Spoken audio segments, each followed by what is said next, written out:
All right, I'd like to call the town hall meeting of the town of Lake Mills to order. It is December 8th, 2020. It is 7 p.m. The notice for this meeting was posted at the town hall and also on the town's website. We are meeting by Zoom tonight due to the COVID pandemic. I would ask for a motion to adopt the agenda as printed.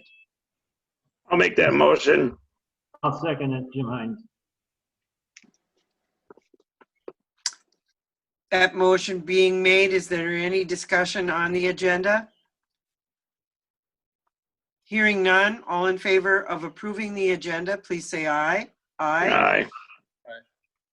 All opposed, the same sign. The agenda is approved as printed. We'll move on to item number 3, which is the approval of the minutes from our November meeting. Is there a motion to approve the minutes as published, or any discussion or corrections? This is Jim Hines. I'll make a motion to approve the minutes of the we had a public hearing, I guess, November 10th. So approve those. Second. You're correct, Jim. We need to approve the public hearing minutes first. So that motion is on the floor. We have a second. Is there any discussion or questions on the public hearing held on November 10th? Hearing none. All in favor of approving the minutes from the public hearing on November 10th, please say aye. Aye. Aye, and all opposed, the same sign. Also, on November 10th, we had a special meeting of the electors. I would motion to approve the minutes of that meeting. Is there a second? I'll second the A motion. second. Oh, go ahead, Jim. I'm sorry. Jim has seconded. Is there any discussion on the meeting of the electorate? Hearing none, motion to approve. Please say aye. Aye. Aye, and all opposed, the same sign. Now, the minutes of our regular town board meeting of November 10th, 2020. I would motion to approve those minutes. Second. Is there any discussion or questions?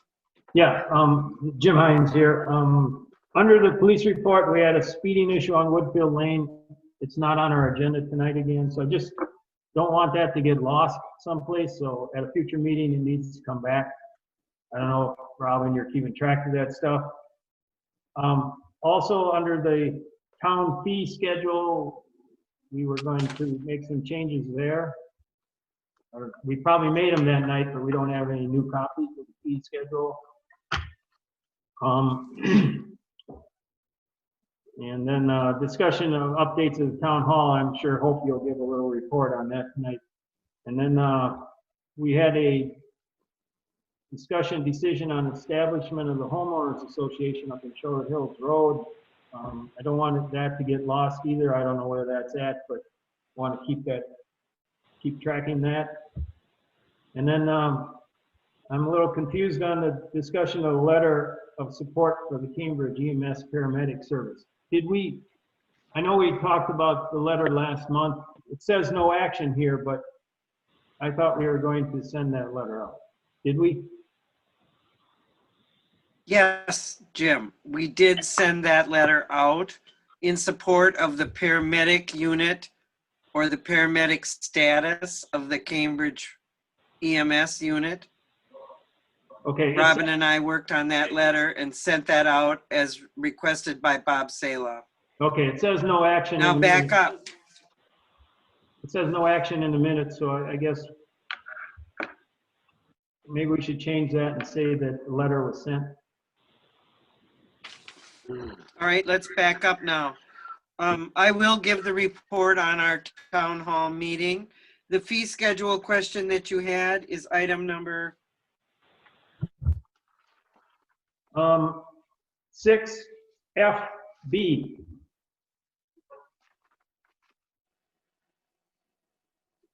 We had approved the fee schedules. I'm working on updating them and getting you guys copies because we wanted them to go in effect right away because of the change of the dog license fee. Right, so we just need a updated fee schedule, I guess, everybody. Right. All right, and as far as Woodfield Lane goes, I think we kind of turned that over to our police department, and I'm sure we'll hear about that. Okay. So we have a motion on the floor to approve the November 10th, 2020 minutes and a second. Are your questions answered, Supervisor Hines? Yes, the only amendment or change I would make is on, under the Cambridge EMS full paramedic service letter, and instead of no action, I would recommend that we put in there that letter was sent. All right. And I've got Can that you in the make minutes that now. change? Okay. Yes, I will make that. All right. All right. All in favor then of approving the minutes with the changes presented, please say aye. Aye. Aye, and all opposed, the same sign. The minutes from our November 10th meeting are approved with the corrections, and I thank you, Supervisor Hines, for that. Moving on to the item 4, the approval of the treasurer's report. I'll make a motion to approve the December 2020 Treasurers Report. I'd second that motion. Are there any questions or discussion on the treasurer's report? I'll make a question mainly probably for Sharon. We had talked about, I believe it was during budget, that we were going to put the police car replacement in a separate account. Did you put that into a savings account or something yet? No, I didn't. But I can open up another account and put that money in, and in January it'll get 3,000 more. So I will make a separate savings account for that. Okay. I mean, don't you guys think we should? Yes. And that gives us a physical reason to put in our accounting that transfer the funds and then apply the accounting string to it so we can keep track of it better too. Okay, great. Just for the public's knowledge, we have been reserving money every year for a replacement fund for our police car. And at this point in time, our treasurer's report shows that we have $12,326.36, of which we are adding $3,000 every year in a 10-year replacement program. Am I correct? Yes, Correct. correct.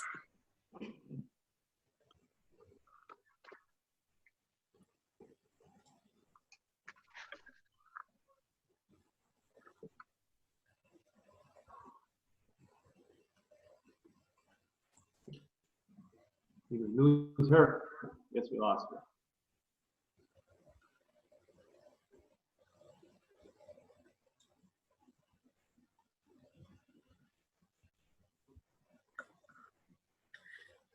Should We'll just, should I wait? we'll just hope a second. Okay.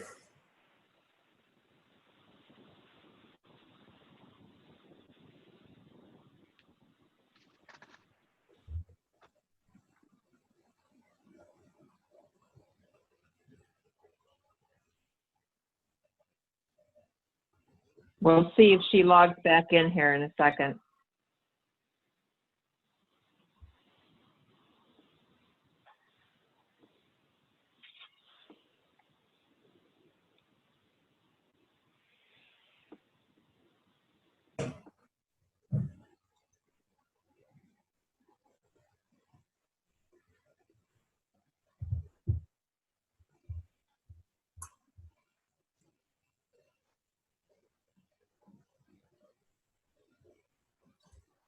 Well, I'm not seeing you trying to log back in. Now, Dave, you as the supervisor 1, I think you then become the acting temporarily. If we want to continue to move forward, you can act as the meeting. Okay, all right. I'm excited. As soon as she comes back in, I'll let her in, obviously. Right, yeah, okay. So I guess, let's see. The motion has been made and seconded, so I guess we need to call the question. Everybody in favor, say aye. Aye. Aye. And opposed, same sign.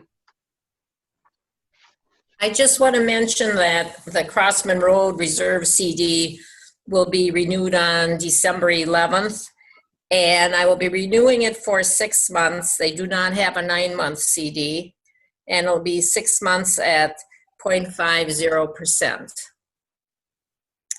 So once we had talked about it being 9 months,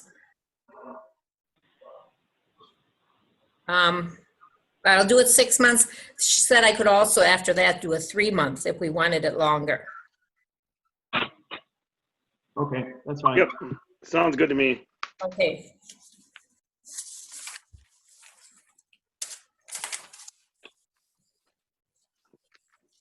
Okay, we need to move on to the disbursements. I'd make a motion to approve the December disbursements of $138,636.65. I will second that. Is there any questions or comments? I just had one, but Hope's not on, so I guess I'll just let it go for now. It was on the rip wrapping or at Cedar Lane. I see it's done and Forrest has billed us for that, so Yeah, I did look at it today. I just wanted to make sure that Hope was satisfied with it and stuff, so okay. we'll bring that back later under correspondence or something. Okay, all right. Robert, are you trying to reach Hope by cell phone or? Yeah, she's trying to ask how she can get back on because her iPad went blank. Oh. So if you hear texting going on, I apologize. I didn't mute myself. Oh, nope, I was just checking to see. All right, I guess yeah, second that. So I guess we'll call the question. Everybody to approve, say aye. Aye. And not say the same thing, aye, I guess, for approval. Okay, let's see.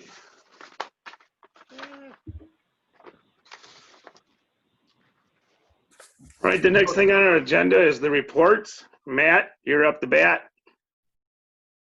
Hey, for the police report for the month of November, we had 72 hours of road patrol, handled 5 complaints, spent 7.5 hours on those complaints, had a total of 27 traffic stops, 2 repair notices, 8 traffic warnings, 21 citations, spent 20 hours running stationary radar. Total number of residence checks and business checks were 20. Park checks were 30. And that was about it. And let me see. And extra patrols was 4. I know there was a question brought up about Woodfield Lane in this meeting. I did send a notice out to the guys at that meeting on October 13th at 8:35 p.m. to give that area extra patrol. I did not keep a special log as to how many tickets we've been issuing in that area, but I can get that information to the town board if they want. The guys have been stepping up their patrol, and I know they've been in that area. Okay, good. Thank you. Hold on, Dave. I think Hope is back on with her phone. I am back on my Hey. phone, and I hope that'll work. We're struggling along here. Well, at least the aliens didn't take you away. Right. Do you guys want to go back to the treasurer's report? Yeah. All right. And I have to remember now how to unmute my phone. I think it's *6, right, Robin?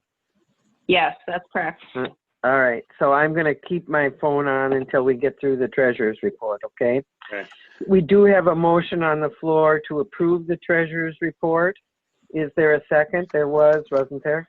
Yeah, we did that. Hope Jim had a question on the disbursements.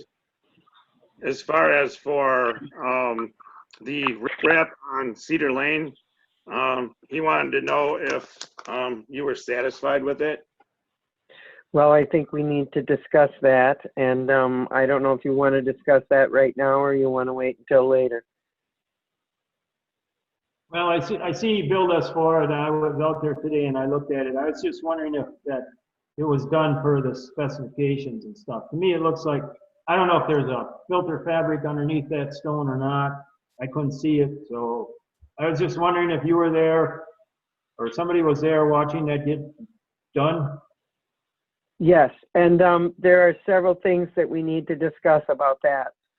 When we went forward with it, Patricia Cicero and I were on site when they began, and we had a pre-construction meeting. I was a little surprised to find out that the stone was not fractured, but at that same meeting, Ryan Glassrenner, I think his name is, from the DATCAP was there, and he went back to the forest lot and approved the stone. He worked with us that morning, and then he again came back the next day and looked at what they had done, and then they finished up the next day, and Patricia was on it and looked at it, and she approved it. Some of the things that are important with this project are that in order to accept this money from the county, which is 50% cost share, we needed to make sure that everything was approved and that that was satisfactory to the county. Patricia sent us an email of how she would like us to proceed as far as paying this bill, proving to the county that the bill has been paid, and then how we will be reimbursed. And one of my questions is, Robin, do we have a W-9 form on file with the county so that we can be reimbursed for that? I have one that I'm working on preparing that we can send to them. In fact, I can scan it and send to them in conjunction with the payment. Right. And you understand that we need to have a receipt of payment, some kind of a signature, if not a canceled check for this, and then they will repay us. And there was a great deal of hurry in this because Patricia would like to close this out before the end of the year.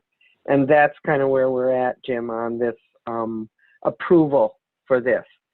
I went back and asked that some of the plant material that was going to be removed from the shoreline, which was salvageable, to be saved for me, and I replanted it around that area. And I am satisfied now that they are done and they are out of there, and I have not received any complaints from the neighbors about the way it is. So I feel that that is done. The other thing that we need to take into consideration is that we need to maintain this on this cost share program for 10 years. And I've prepared a document that states these facts so that this can go into the highway record for the next 10 years. I hope that answers your questions. If you have more, I hope I can answer those. Thank you. No, thank you. I'm satisfied. All right, the treasurer's report is approved then as published. You guys did that, and the general fund vouching is approved. And Yep. Chief Miller, you also gave your report on Woodfield Lane, correct? Correct. I didn't have any questions after that, if there was any more. If you guys Oh, wanted all more right. information, I will provide that. All right. On to item B, then the Planning Commission report. Planning Commission dealt with the petition for the Schwartz's property. A year ago, they approved the one R1 lot, which I believe is lot 2, was approved. So they only dealt with lot 1, the rezone to R1, and that was approved. They recommend approval of the variance for the 31-foot wide driveway, access off the cul-de-sac. And they made another motion that if the variance was denied by the county, they would, the rezone of lot 1 would be voided. But tonight, the town board is dealing with both lot rezonings, so just remember that. And then we also went over the town ordinance subdivision revision proposed amendments by the town engineer, and that was sent on to the town board with a few comments. We'll talk about that later. And then also the culvert ordinance was reviewed with the town engineer, and there was only one change there, so we'll talk about that later also. That's all I have.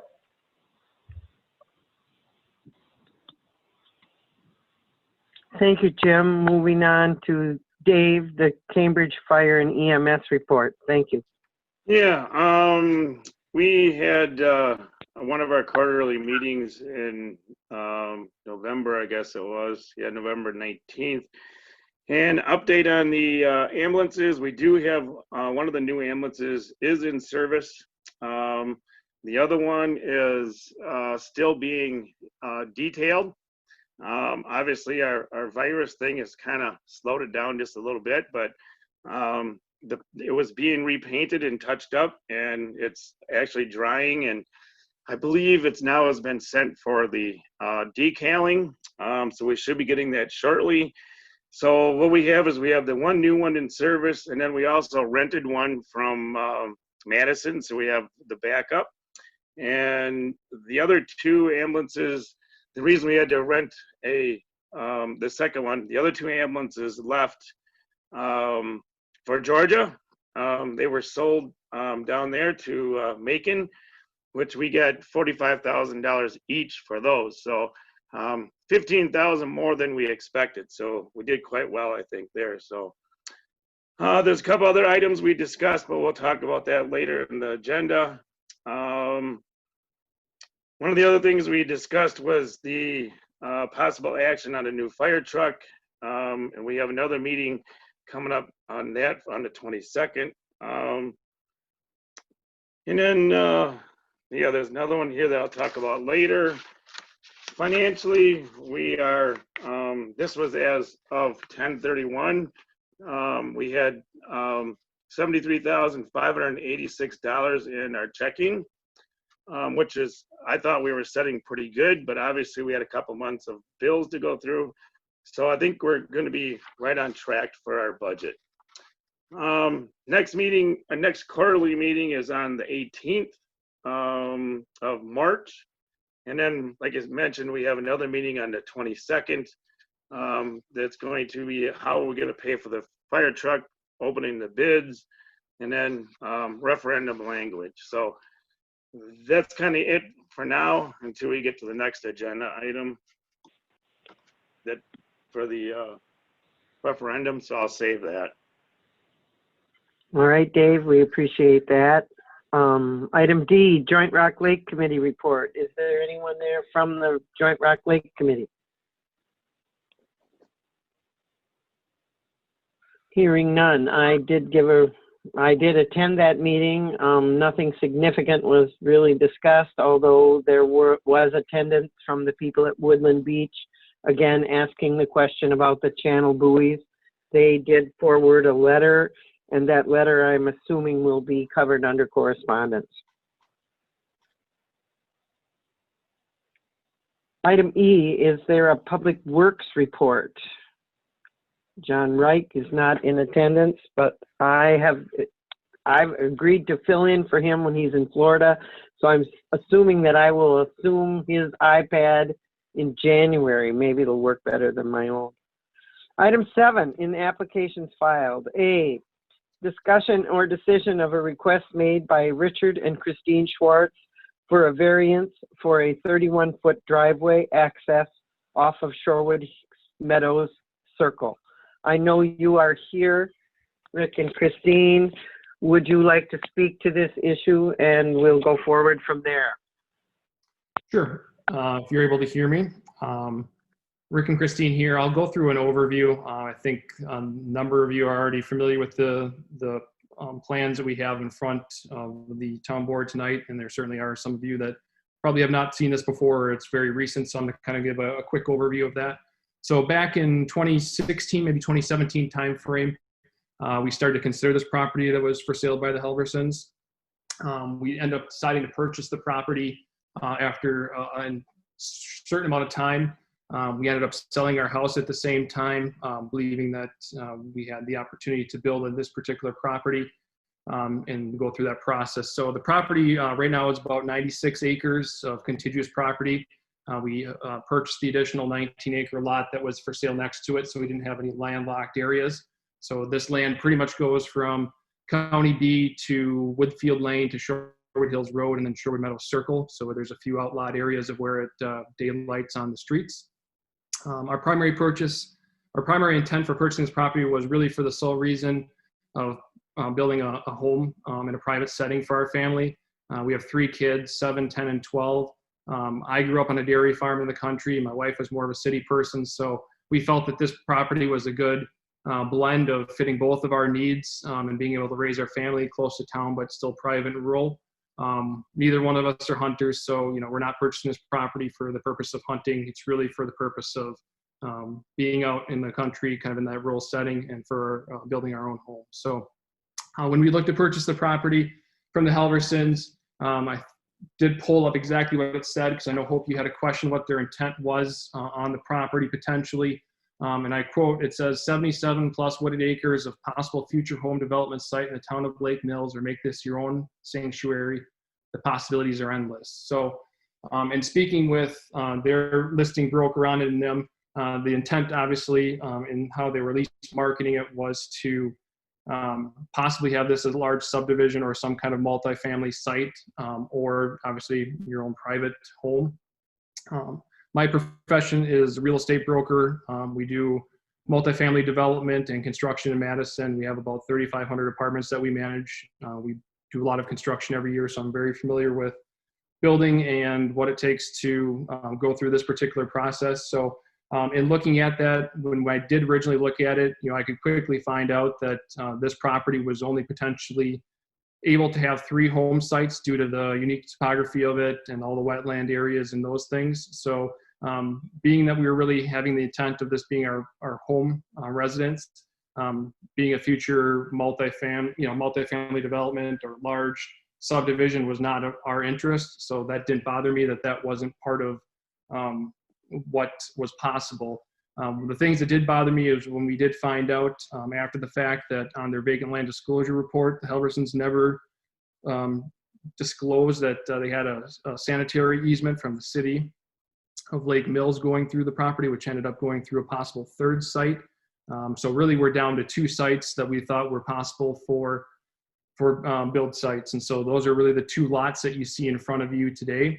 Lot 2, which was previously approved at last year's Plan Commission, that really is, if we're going through the process, we kind of want to have that as an option in case things change for us in the future. But we really have no intent to develop that lot or to sell it. We really want to maintain it and enroll that back into managed forest land, which is currently about to expire. We're planning to enroll that for another 30-year term to keep that property in there. So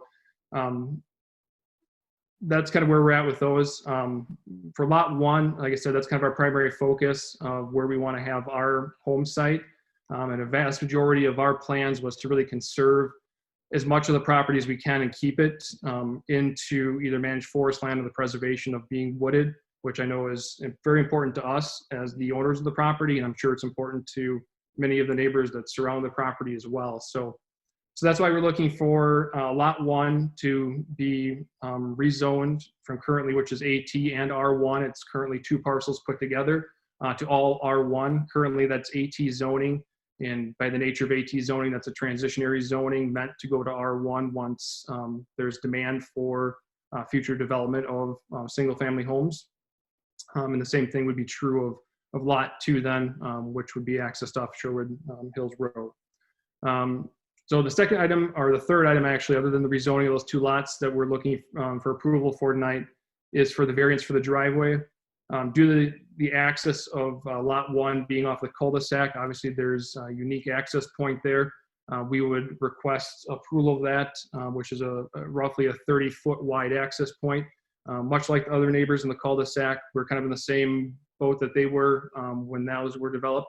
Those immediate neighbors have 30.93 feet of access, 35.9, 34.68, and 48.34. So we feel that our ask is not any different than our 4 immediate neighbors in the cul-de-sac, based on it being in a cul-de-sac that would have been granted that variance for them to build their homes. Over the past 2 years, which has been kind of this process, we've put an enormous amount of time and effort into developing these plans. These plans were not taken at all lightly.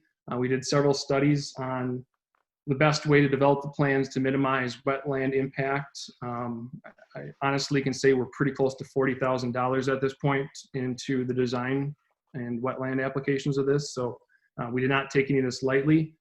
We did work with Corey Horton per request of Hope, which was very beneficial. He was very helpful in going through the plans, making sure that We're doing things consistently with what he would expect as a town engineer and working with our engineer to make sure the plans are developed accordingly. The wetland impact that we have on the property, which is approved by the Wisconsin DNR and the Army Corps of Engineers, did change from the original 2,500 square feet, which is 0.057 acres of impact, to 2,800 square feet. And that was due to the city of Lake Mills requesting certain items for their emergency vehicle access, which they did approve based on the driveway plans. So that did increase it by 300 square feet. But that is, it's allowed up to 10,000 square feet under the general permit. So, it's certainly well within the realm of that. And it is, like I said, it is approved. Our plans for the driveway would be that we would start construction hopefully on the driveway next summer, fall timeframe. What we would do is put a silt fence up on either side of the driveway right on the property lines, which would be a visual barrier between our property and the neighbors to help with keeping the contractors focused on where they actually need to be and not overstepping those bounds. Once the driveway is done with construction, we would do restoration methods on those areas. Silt fence would be removed. We would restore our area butting up to the neighbor's property, which is turf or grass in many of those areas, which would be seeded, straw matted accordingly to make sure that those are restored and reestablished appropriately.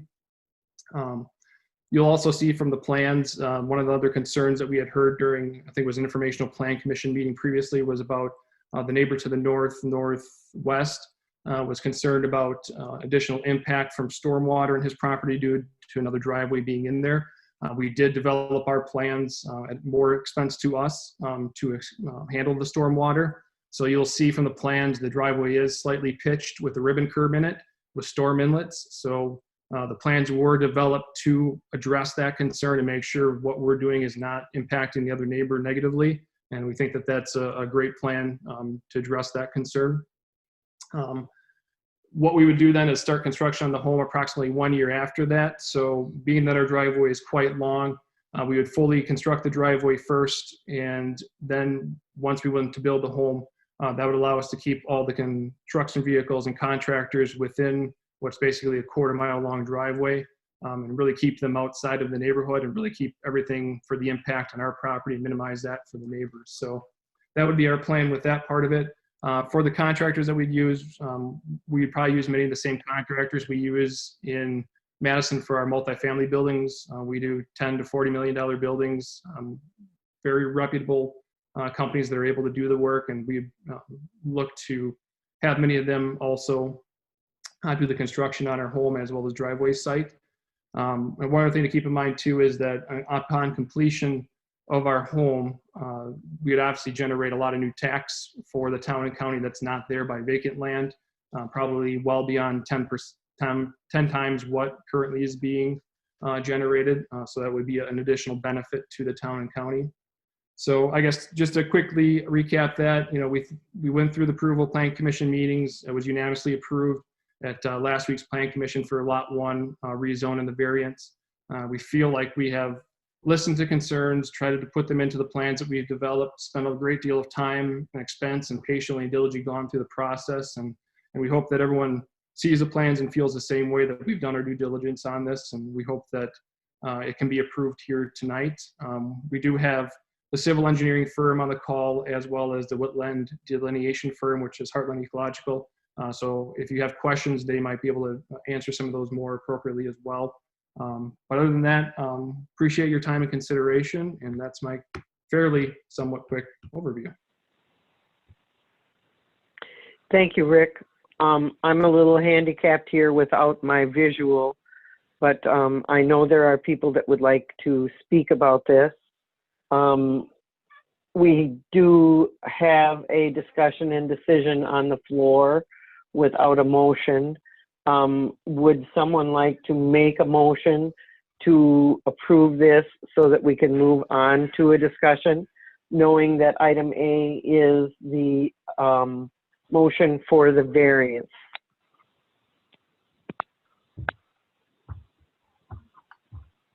So this is Jim Hines. So you want the variance first, Pope?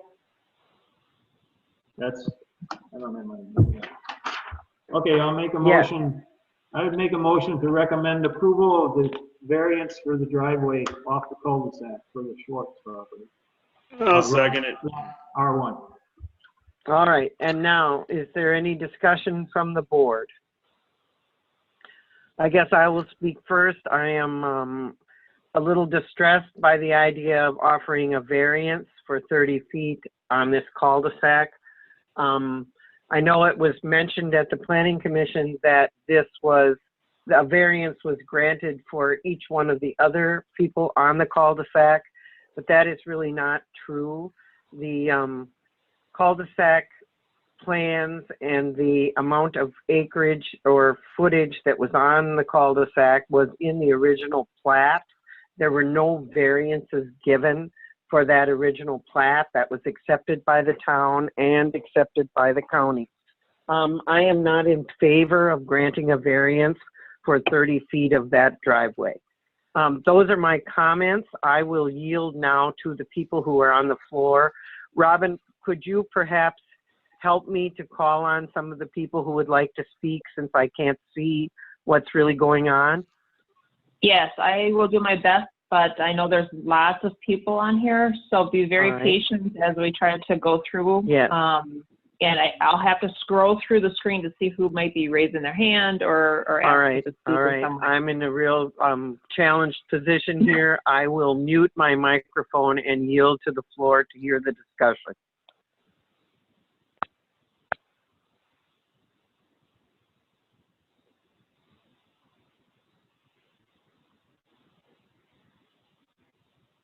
Is there anyone that would like to speak? Looks like Scott Wells. Go ahead. Hi, Robin. Thank you. Good evening, everybody. I just want to kind of piggyback Hope's comment there about the variance. I guess if we have a rule in place to allow a variance down to 33 feet, is this another variance extension beyond that, that once you go below 33 feet, you have to give another variance? I guess maybe I don't understand that fully, but what size driveway are you willing to go down to if you just keep giving a variance? I could answer that. The county rule is that any lot needs 66-foot wide access, okay?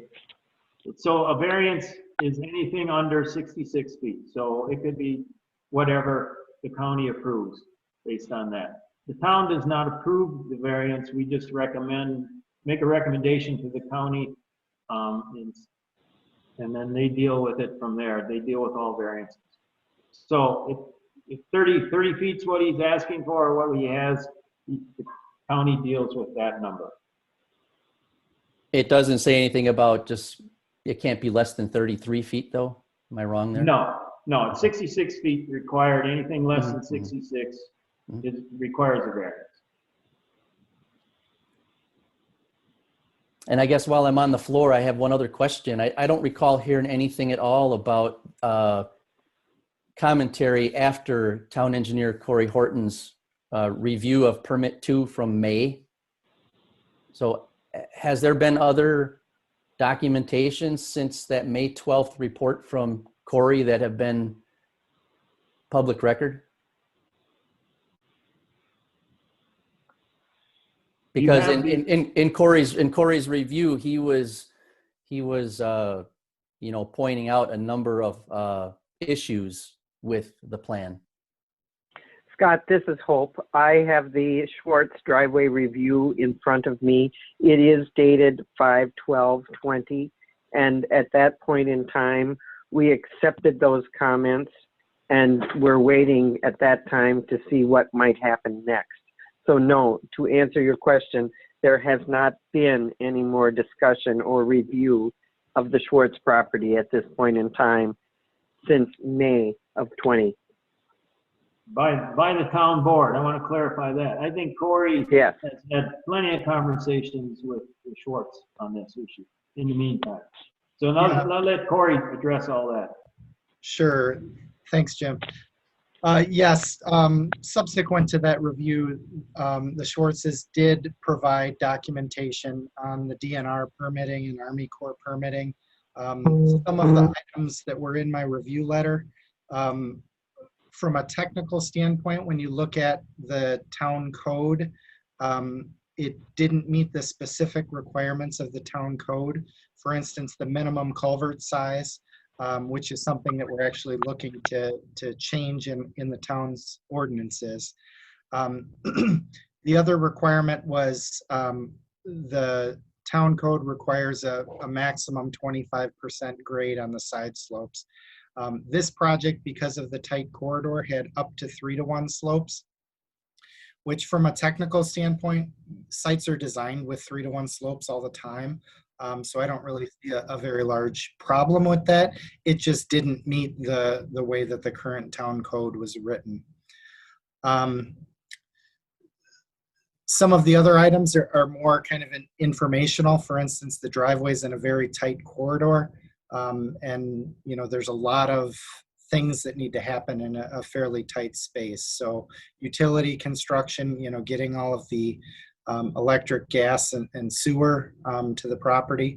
But ultimately, you know, we can just, on those, provide recommendations that there's a lot that needs to be fit into there, and they need to coordinate with their contractors when they go to construction. The only other item would be, there is kind of a low point as you get closer to the cul-de-sac where the driveway ties into the cul-de-sac, that the driveway slopes are kind of filling in that area slightly, and you know, basically water will flow along the north side of the driveway until it gets to the low point where it can go under the culvert and go through and on its way. So that was another comment that I had in my review. None of the design changes for that have happened since I made that comment. So that's pretty much where the reviews stand. And if anyone has any questions, I'd be glad to answer them.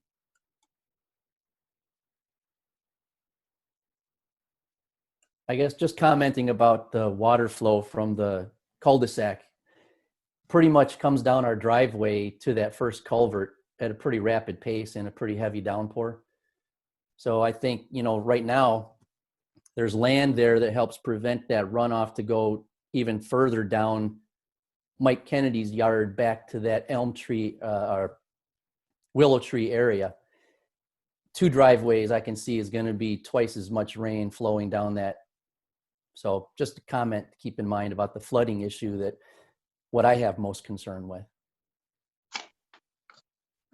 Yeah, that was something, you know, that certainly, you know, caught my attention. I don't know that it's 2 times as much, you know, water, you know, I don't think it will change the water quantity significantly. It will just push it slightly to the north, like you had said, rather than it running along your driveway, kind of where the new driveway is at, it's pushing it farther to the north.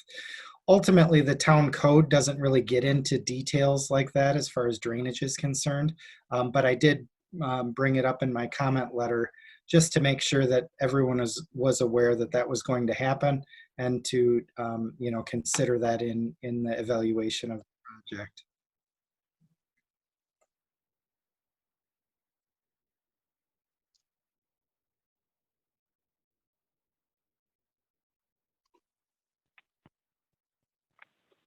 This is Hope calling in.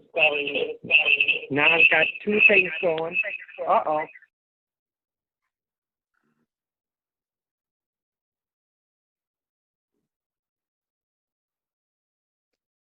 There you go. Mike Kennedy, I think you had your hand up. Yes, ma'am. I just saw that you were on mute and I did not want to start speaking until I understood I was available. Okay. I apologize if I get a little maybe intense on this issue. I did appreciate Rick's passionate plea of how this is a single family home and what he's planning to do with it. So, you know, and all of that good stuff. And I do understand that, you know, part of this is, you know, we all live in a city together, the township together. We all own our property with pride, as Mr. Schwartz states he will.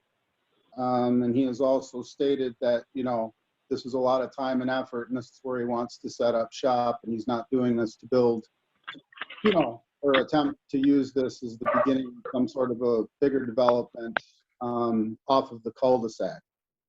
I hope that's true. At the same time, here are my concerns. I'm hearing that situations were addressed that we had concerns about. First of all, the very first I heard of this was back in March of 2019. I was a bit on the late show. I was not on the website. I was not on alerts. I was alerted by a neighbor. Do you know what's going on? I said no. And I knew somebody bought the property because I was looking at buying the property at the time. I even spoke to the Wells at one point. And so I did some investigation. Mr. Schwartz, obviously living in Madison as I have my whole life, has some of the same connections. And I consulted a couple of reputable big building agencies who have built several car dealerships for me. And I was told that I really could do nothing with it. Now, granted, I didn't spend the kind of money that they're talking about. I didn't own it. I wasn't interested in dumping a lot of cash into it at the point. I just wanted to know if it was worth something. And I was just kind of told that, you know, unless you were going to try to buy other property up around it, like Mr. Schwartz has, you know, the only part that was worth anything was the north end of the property. I was also investigated with the Helversons what the strip of land was between mine and the Schwartz's driveway. And I was told that when this was originally platted out, this was never intended to be a driveway, nor when it was platted out would it ever have been allowed to be a driveway by the board. When I purchased my property, I was told by the Tarnitzers, which everybody in town knows, that this was originally, because the Tarnitzers are horse people, the Helversons were horse people, that they used to go back to the Lost Lake there and they would keep it updated and they would clean it out a little bit, use it as a recreational area. And this was a path that they were going to use for, you know, their horses and for access to get back there. That's why it was such a small sliver of land. And that part was never meant for development. Now, granted, I'm in the process of attempting to, I know Mr. Helverson's probably in a pickle because he has sold the Schwartz's this property with the understanding, according to Mr. Schwartz, or at least from the detail of the listing is where that's coming from, that, you know, this could be your dream development for $500,000. Nobody sells 77 acres of property for $500,000 that can be severely developed. That doesn't really have much to do with this. The next point is we're building $250,000 driveway, to the best of my estimation, to the tune of $1 million. We have a sewer that's being run in a quarter of a mile or longer because it's, sorry about that, towards the back of the property. And that's being addressed. I'm not a civil engineer. I hire people to do those kind of things. And a lot of it does not make a lot of somebody developer family is that, you know, I mean, this really has to be your single family home where there's money in it for you, because it doesn't matter what you do. You got to be building $1 million house. You're going to have $2.5 million invested, you know, and have a couple of lots up top. This is a lot of cash to spend in an area that it doesn't, from a business standpoint. And once again, Mr. Schwartz, I'm sure you're a lot more brilliant when it comes to real estate than I. But I'm not quite in the understanding of that. Now, that's neither here nor there. Anybody can do whatever they'd like with their money. Concerns with the physicality of it. Well, you know, I was told at the last board meeting that everybody's been talking about this for a year. I have paperwork that shows me that this was at the time the police asked them if they can wait 5 minutes. Okay. I was told at the time when this first went through, and I was kind of caught off guard after I spent a small amount of money to get topography done. And I was starting to investigate and bring some people in to tell me if it was possible. And truthfully, at the end of the day, I wasn't interested in causing any kind of a problem. My problem is the way it was approached, because to be quite honest, in Mr. Schwartz's defense, he's attempted to reach out to me 2 to 3 times here in the last week. I've reached out to him too. I've taken on a new project, and I couldn't cram this 2-year project that he has into 5 days of working 20 hours a day. But I guess I was never one time contacted. And I don't understand, you don't have to. You can do what you'd like to.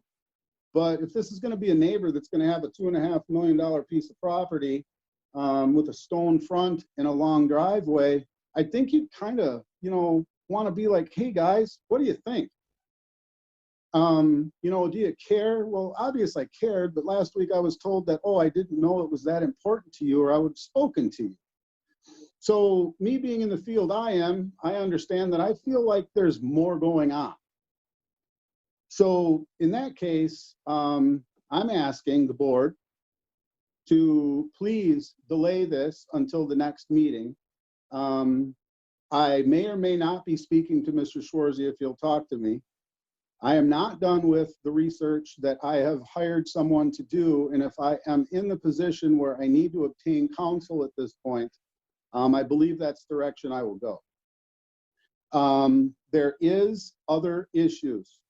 We're talking about taking 15-inch culverts and turning them to 12 for one. And I understand, Corey, I have all the respect in the world for you, but we're talking about global warming, all this other crap. I don't know if anybody's seen the water. I can't mow the grass down there where this driveway is about to turn.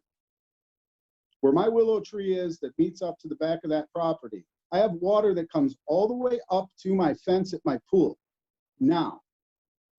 And luckily, it at least goes down a little bit, but it doesn't pool there. I'm going to have to do some work on my property. Without a doubt, I'm going to have to grade it in, fill it in, do something that's going to stop that water, because Scott's not. Water comes down the entire culvert, or down the entire cul-de-sac. And when it comes, it goes straight down Scott's driveway. When it hits mine, my driveway goes up at a slope and it comes straight into my front yard.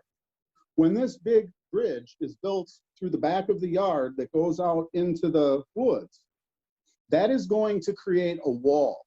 I mean, I'm not, and like I said, I'm not Corey, I'm not an engineer, but I haven't even had a realistic chance to understand this. I found out 2 hours before the last board meeting, after I have paperwork that told me that this was withdrawn. So I stopped doing what I was doing. I have no intention of, I have no intention of creating any harm. I have no intention on anybody not being neighborly, not being happy, but I have a piece of property that I invested a significant amount of money in with a lot of unusable property, just as the Shorts have. And I had plans for some things that I was thinking of doing that I really can't do because I don't have access. None of that is the board's problem. None of that is the public's problem. But I'm not sure why, first of all, that this has all been done and we haven't been talked to. And it's made sound like we're one big happy family. Why we would go to 12-inch culverts, which I don't have a report back yet from the folks that I'm dealing with or their engineers. I don't understand why, we would think about going from 15 to 12, and neither do they at this point, and why you'd have 1 12. And the only reason they're going to 12 is evidently maybe because the driveway, it can't fit on their driveway. I'm not sure. Why wouldn't there be 2 or 3 12s? That's just one of the small issues that this comes down to. But when some of us, have a lot more to care about, I'm looking at a 1/4 mile driveway wondering, is it going to have side rails? Are cars going to run off of it in the snow? Where's all the snow going to go? Where's the rain going to go? Where's any of this going to go? So wrapping your head around it becomes a bit of an issue. Okay, Mike, okay. Can you sum up your comments in the next minute? I guess. Are you finished? Is there Yeah. a chance for anyone else to make a comment? Good. Thank you, Mike. I appreciate your comments. Larry, I recognize you. Okay, thank you, Hope. I didn't know you could see. But I have a couple questions based on Corey's permit review number 2 for the driveway. One is the concern of such a tight corridor to put all 4 utilities in there. Has the city seen the actual plans, and what do they think about this? Seeing how they're going to be responsible for the sewer.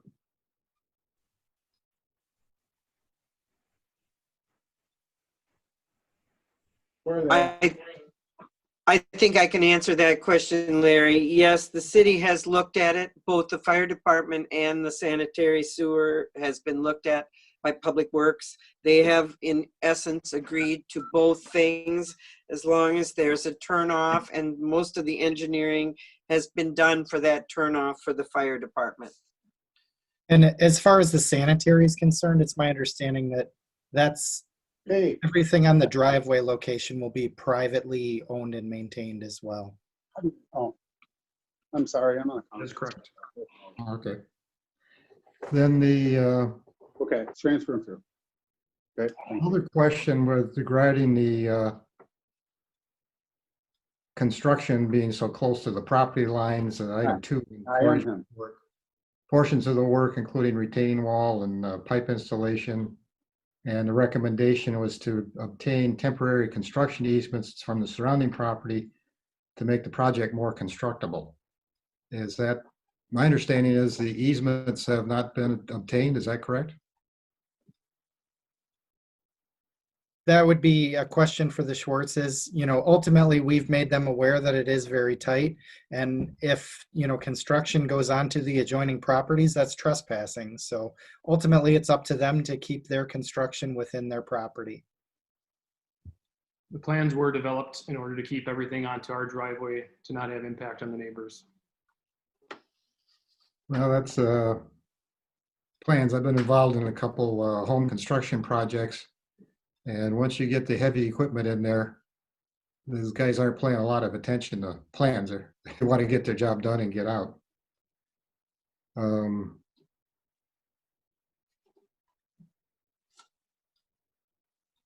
then the item under utilities, I'm sorry, I skipped around there a little bit.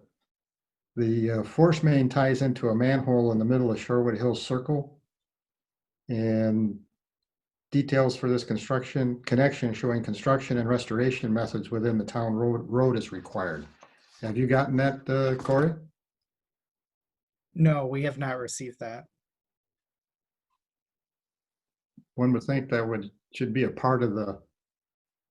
You have to remember, we're looking for a variance to be approved, and we've spent an enormous amount of money for this. Those are details that can easily be worked out with the engineer. We can certainly provide it if needed, but those are things that happen all the time, and I'm not apt to spend more money on details that are typically done when that can be done later without bearing on extra expense right now.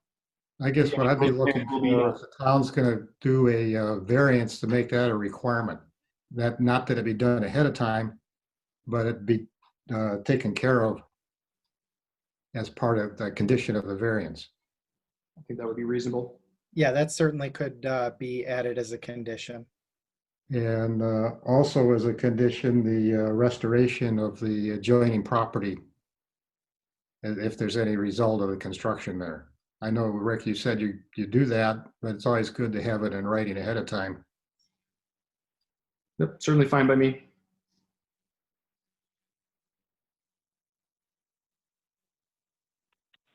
And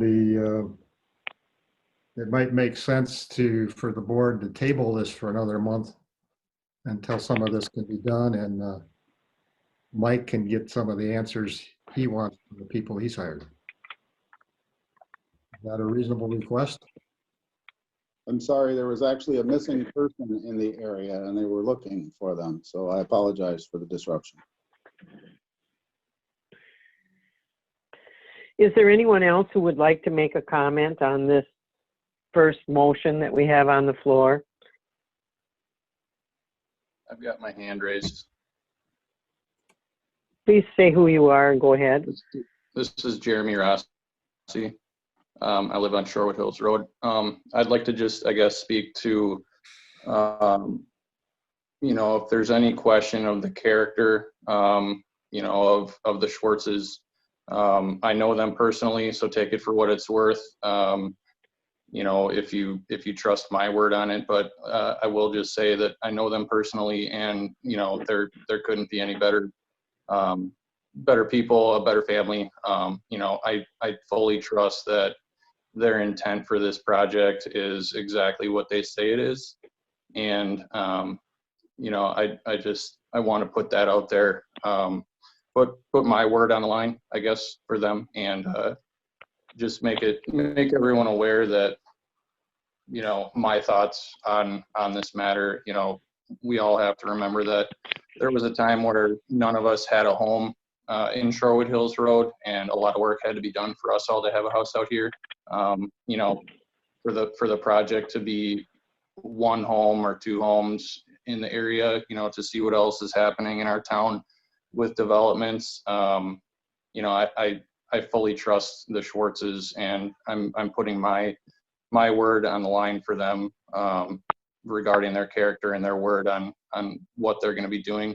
And, you know, with the amount of work that they've put in to this project, you know, they're dotting all the I's, they're crossing all the T's, and making sure that things are going to be done properly. So I guess that's my 2 cents on that. And thank you. Thank you, Mr. Rossi. We appreciate that.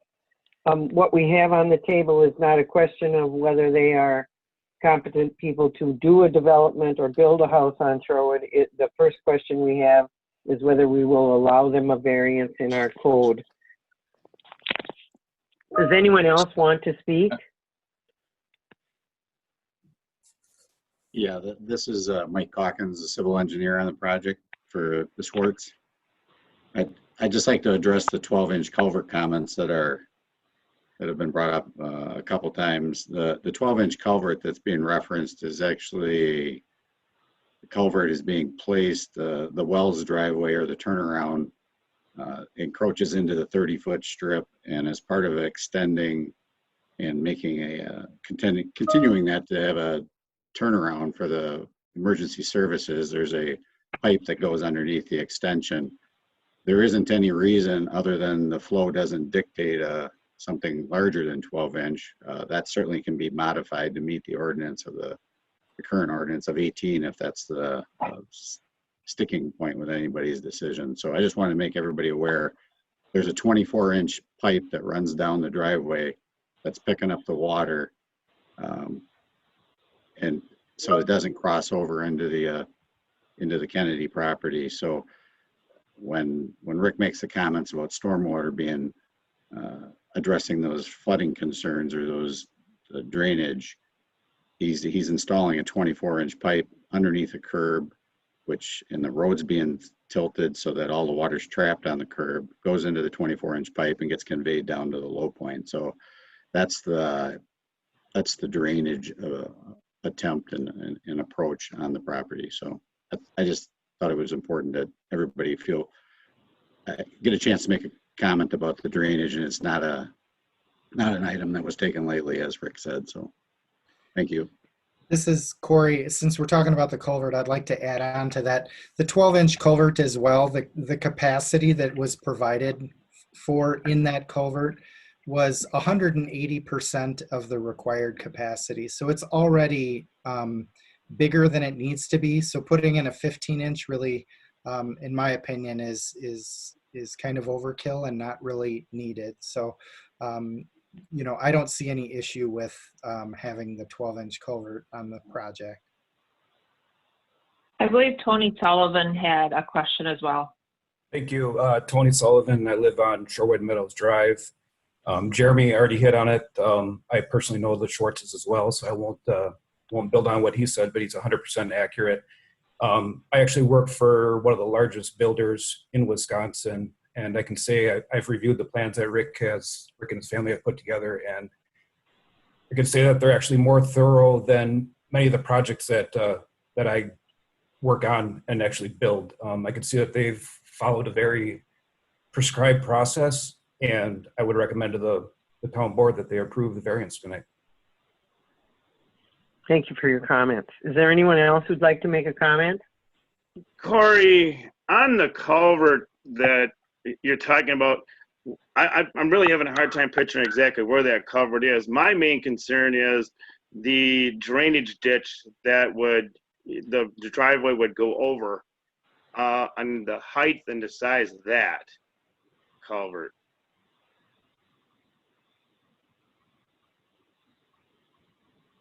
Yes, so that was, during my review, that was one of the primary things that I was concerned with as well.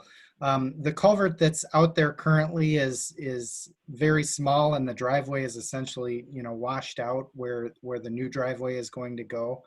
The pipe that's going under the driveway at the creek bed essentially is a 45-inch by 29-inch elliptical concrete pipe, which is a very sizable pipe. Ultimately, just downstream of that, we evaluated the capacity at the Wells driveway, and this culvert has more capacity than the Wells driveway. So in looking at that, we know that this driveway won't back up water any worse than it already currently does, because Right. there's excess capacity there. Right, because that drainage ditch is kind of silted in and needs to be cleaned out too. So I guess my thought on, I walked down and through there last summer, and I kind of walked down and through there today, kind of take a look at it. And I don't know. I can understand why the Halversons would have that access to keep it from being landlocked and being able to get in with their horses or whatever they want to do in there. But as far as a variance for the driveway and going through that very, very unstable soil, I really question that whole project, period.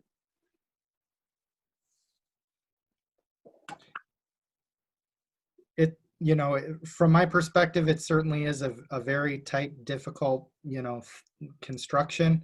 I think the Schwartzes have, as they've mentioned, they've spent a lot of, time and money evaluating this, and their engineer has.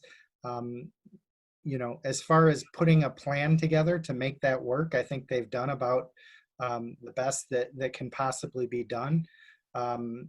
That being said, the variance is really a town board process to decide, is this, something that you see a true hardship, and do you see that this, does this create a precedent for the future that you don't want to get into? That is much more of a, board decision versus a, technical analysis of a variance is outside of the limits of ordinance. It's Right, yeah. basically evaluating whether you think that this should be allowed or not. So it's Right, more of a yes. judgment call for the board to make, and I'm trying to provide you everything I can from a technical standpoint. And like I said, from the stormwater perspective, I looked at it very hard, and their engineer put a lot of effort into doing the best possible job that could be done there. And I think that they've done that. So I think the variance question is kind of a little bit separate from that. Right, yeah. And it is a very thorough plan. I agree with that. Yep. We had a email from Laura Sullivan. She's on. I don't know if she wants to comment or read her comments to us. It's up to her. Laura?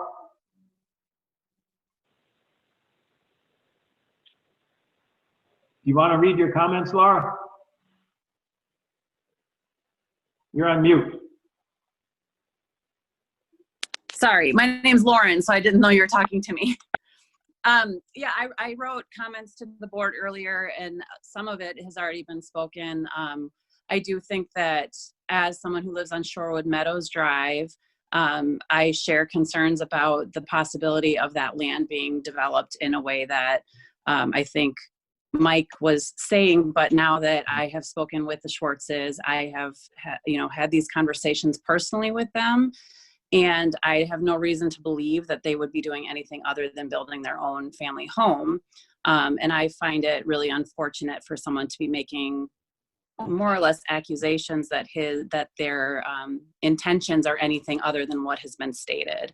I think that they have done their due diligence to make sure that the environment is being addressed appropriately and that they are doing, all of the things that the board has asked them to do. All of the permitting processes have been addressed. And I think that should be a good reason to allow them to move forward. So I think that if someone purchases property, they go through the processes that they're asked to go through, that should be not taken lightly, I guess is my only point. Thank you, Laura, for your comments. Is there anyone else who would like to speak? I'm, again, visually challenged here. Yes, Brent Cherry, I believe, would like to speak. Yep, this is Brent Cherry, my wife Lisa and I, and our kids live on Shorewood Meadows Drive as well. I'd like to second what Lauren had said as well. We had concerns as well on building for the area, although we are not direct neighbors to the property. But upon looking at the information, speaking to the Schwartzes as well and knowing them a little bit, our concerns are at ease, and we fully support them coming into the area and the plans to build. Thanks. Thank you for your comments. We have a motion on the floor. I would like to call the question. You could do a roll call vote, Hope. I think that would be appropriate. Okay. Now I'm going to read again. Everyone's going to give me 1 second here. We are voting on the variance for a 30-foot access off of Shorewood Meadows Circle. Got it. Okay. All right. And you're going to call the roll? Correct. So Chairperson Osteich. Nay. Supervisor Schrader. Nay. Supervisor Hines. Aye. All right, the motion has failed for the variance. This is not the end of the world, as you well know. This will go on to the county board or the county board of adjustment for review.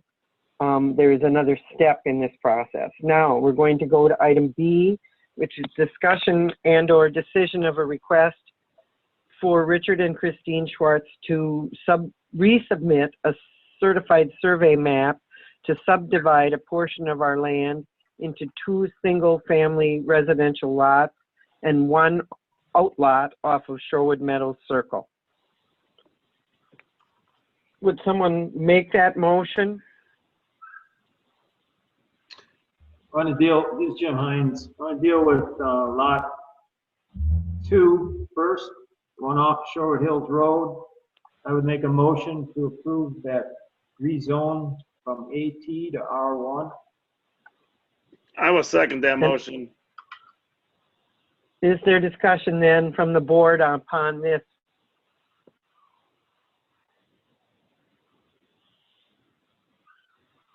All right, are you ready to vote then? I will call the question. You want to do another roll call vote, Robin? Sure, we can do that. To clarify, we're talking about lot 2, which is off of Shorewood Hills Road. Okay, so Chairperson Osteich, Yes. Supervisor Schrader, Yes. Supervisor Hines. Yes. All right, that motion is passed. Now, want to deal with the second lot? Yeah, Hope, I think I would like, to make a motion to table the lot 1 and the outlot until we find out what the outcome of the variance is from the county. Will that work for you? I guess so. That would be fine. It's a question. So, What are your thoughts, Mr. Hines? Make the motion, we'll vote on it. I'll make that motion to table the discussion on Lot 1 and the outlot until we receive the outcome of the variance from the county. Second that motion. Is there any discussion upon this subject? Hearing none. The motion is tabled. Moving on. Wait. Yes, Hold- sir. Jim Hines here. I just want to, get the Schwartzes to correct their paperwork. I know we're all dealing with R1 zonings and things, but your original paperwork you submitted a year ago still says R2. So before you go to the county, I'd make those changes down there on this paperwork. Okay? Sure. All right. That's all. All right. Thank you for your attention to detail, Jim. Thank you. Moving on. On item number 8 on our agenda is new business. Item A is this discussion and/or decision of review of Town Ordinance 5-4 subdivisions with proposed amendments. We went through this at the planning committee level, and I think we had a very productive session. Is there anything that you guys would like to add or subtract from what we discussed at the planning commission? Jim Hines here. We're going to, once it passes the town board, we'll send this on to the attorney, right, for a couple of issues that we need him to look into, correct? That would be our intention, Jim. Yeah, and then I know we talked at the plan commission level on the comprehensive performance standards. That whole section, we talk about air pollution, fire and explosive hazards, glare and heat, liquid or solid waste, noise and vibration, odors, radioactivity and electrical disturbances, storage of hazardous materials. And our engineer comments were, he had some concerns about this, and I guess the plan commission did also, of how we really regulate this stuff, because we don't really have, there's some laws and stuff out there, but a lot of it's left up to personal feelings or personal sensitivities to some of these issues. And I was wondering, and we talked about this quite extensively at the plan commission, but after that, I thought maybe it would be better for this whole section and list all the items that I just read off, to refer to the Jefferson County, state of Wisconsin, and federal rules, laws, and standards, and just be done with it as far as that. I don't know if that works for you guys. Corey, what do you think about that?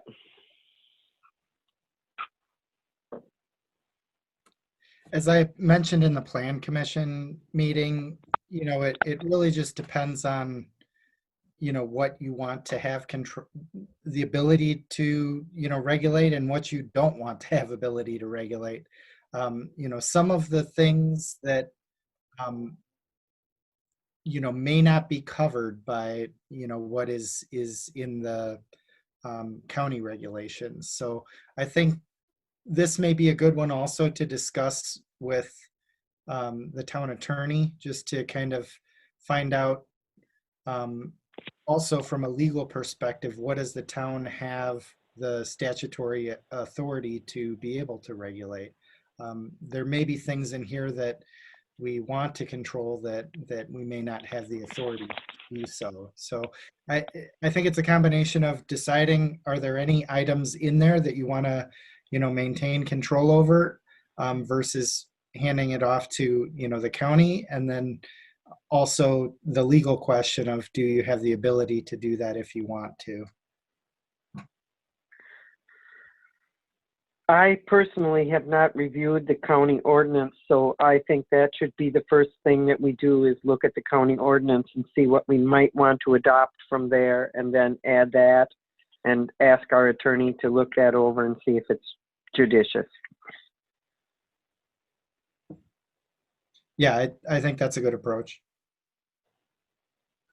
Okay, so then you want to just table this one and review it for another month, and then come back, talk about it again in January? Yes, Okay, yes.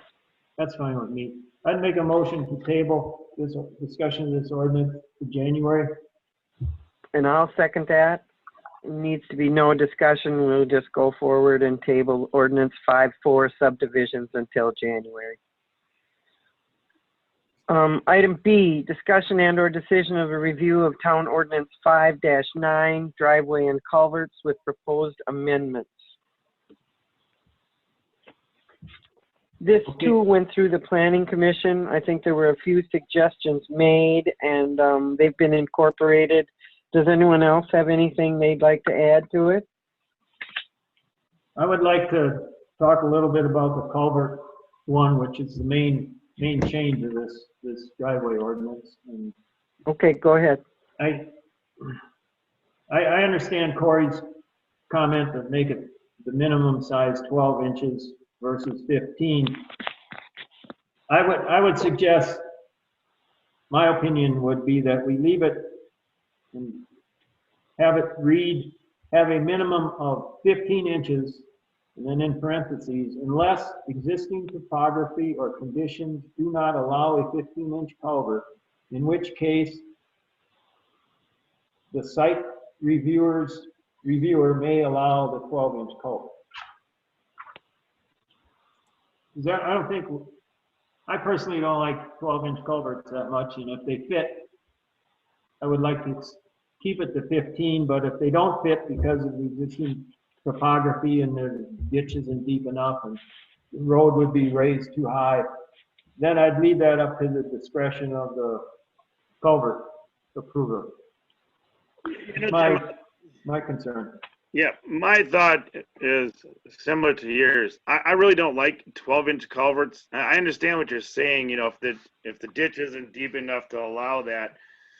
But then, an oval culvert, and we've had to, specify that in a couple different driveways. And I guess we could go with a 12-inch culvert if the upstream size culvert is a 12. Otherwise, you'd hate to ever downsize because that just doesn't make sense. So I like the 15. I don't have a problem with 15. Well, obviously ovals are a little more expensive, but that's just the way it is. So I agree with you, Dave. I guess I never expected that we would have so much resistance to a 12-inch, but I agree with you. We have been enforcing a 15-inch culvert in our driveway standards forever, and Yep. I agree with Jim's wording that maybe we can tune that up so that it reflects that. I don't want to see us go to a 12-inch culvert, especially on driveways. I think you're designing for a 15, and our climates are changing. I think 15 is where we need to be. So if we could incorporate that wording into the driveway and culvert ordinance, I think that would make us all happy, wouldn't it? I think so. I don't think we need to have a motion to do that, but I think at the same time we should put this back on the table, have the wording tuned up, and send this along to our attorney. Hope, this is Corey. I agree with Jim's language. I like it. And in general, I think if you can fit a 15-inch, by all means do it.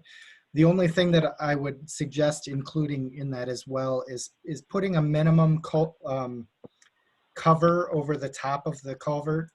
What I've seen happen is in order to fit a 15-inch, you end up with a driveway that has, 2 inches of gravel on the top of the pipe, and then the pipe ends up getting crushed. So language like that, I guess I would recommend including as well. And I don't know. And are you thinking of 4 inches of gravel, or what are you thinking?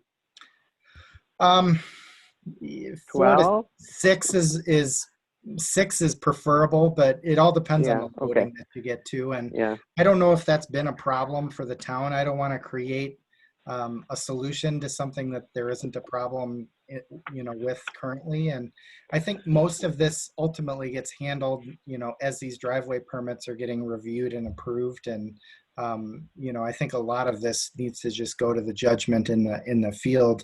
Like Dave said, when you look at the upstream culvert, sizing and condition and flow, and just know the history of whether there's been issues, a lot of the decisions can kind of be made in the field much more appropriately than in an ordinance. Right. All right. So can we incorporate those changes?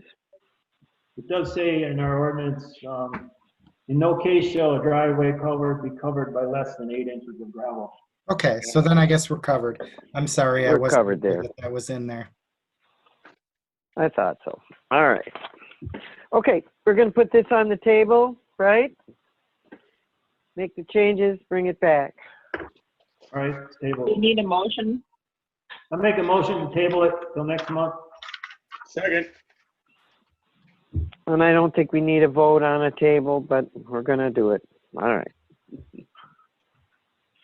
Item C under new business is an item that we amended our agenda to include, and that is item C, discussion or decision of proposed agreement to work with HSR to start development of a master plan for the town hall facility needs.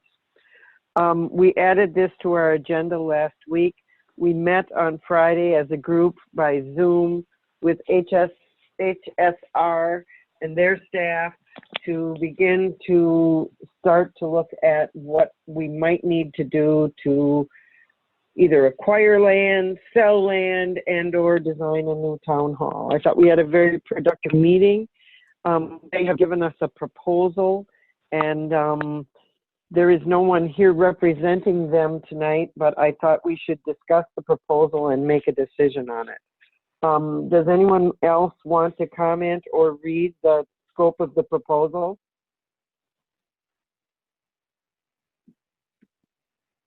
Okay, don't just jump right in. I'll do it then. I'd have to go to my phone. It's not. Yeah, me too. We have a proposal from HSR, which is an engineering, architectural, and interior design firm out of La Crosse, which we were directed to by Corey Horton. Corey's worked with them in the past. They have offered their facility planning design services to us, working with the town of Lake Mills to provide a facility planning design and facilitate the study of a potential development of a new town hall for the town of Lake Mills. They will assist us in this scope of the work. Item A, design, programming, meetings, and discussions to refine the program requirements and project scope. Item B, facility study, analyzing the current facility, site, and potential new facility on site. Item C, to site evaluation of a potential new site or sites. Item D, to present schematic design drawings and renderings. Item E, conceptual estimates for early budgeting. And item F, community engagement and referendum support to help secure potential funding.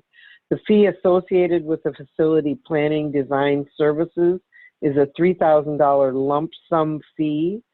The facility planning design service fee will be credited back to the town of Lake Mills if HSR is selected for full design services after funding is secured. My feeling is that this is a very fair offer. I think we all worked together very well on Friday to give them some ideas of where we might like to go. There are many questions hanging in the balance, including our current facility, the value thereof, the site that we have looked at or mentioned, and how we would proceed fiscally and with community support. I think the $3,000 fee is very reasonable. I would motion to accept the lump sum fee for HSR and Associates out of La Crosse. Is there discussion? A second, of course. I will second it, Hope. Is there discussion from you guys? No, I think we need this. we need to know what we're looking for, what we're looking at before we even start. You know, how can you start with nothing? So this is a real nice fee as far as I'm concerned. I mean, it's pretty inexpensive for what we're gonna get. Yep. I Good agree. first step. I agree. Is there anyone in the audience who wants to comment on this decision?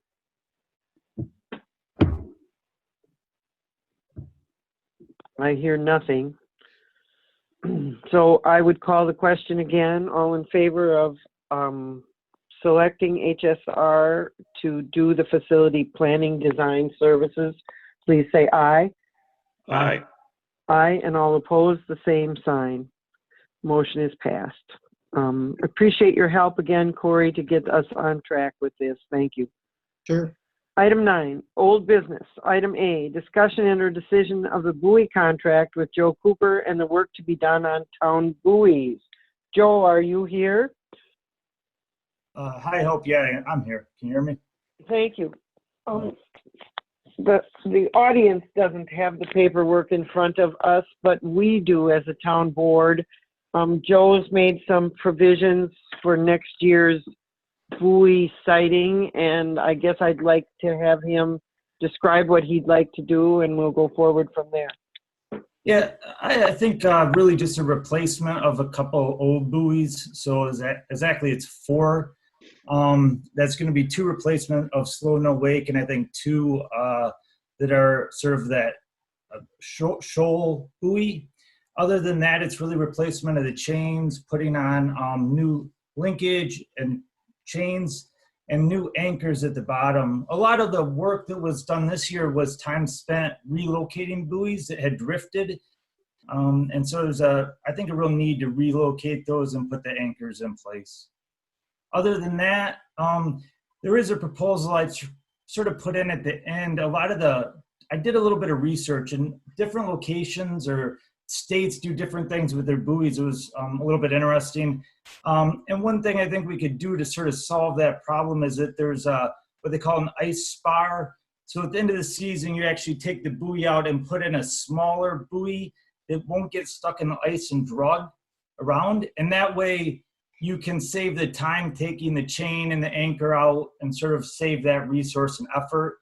And that way have a heavier anchor. You won't need to relocate the buoys in the winter, and hopefully save the town some money overall. Other places, for example, like the state of Maine actually leaves their buoys in all season. They have about 4,000 buoys and they never even take them out. So I think there's options to look at what we could do to sort of reduce the time and effort that we, and cost ultimately that we spend on the buoys for the town and the lake. So that was really it, Hope. I think pretty simple. I appreciate all the work that you've done, Joe, and I appreciate you taking this job on. I know it's not a pretty one. I guess what I'd like to discuss tonight, I think we're on a good track to replace buoys and get the current buoys that we have better equipped with chains and weights. I'd like to discuss the ice spar idea that you put forward. I wondered what the other supervisors would think about this ice spar. I've never seen one.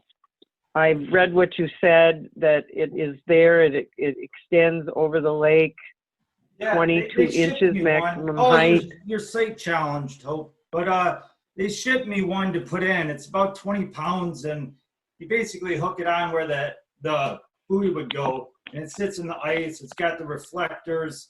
So I guess, a snowmobiler or something like that could see it. It sort of draws down into the ice as it gets deeper.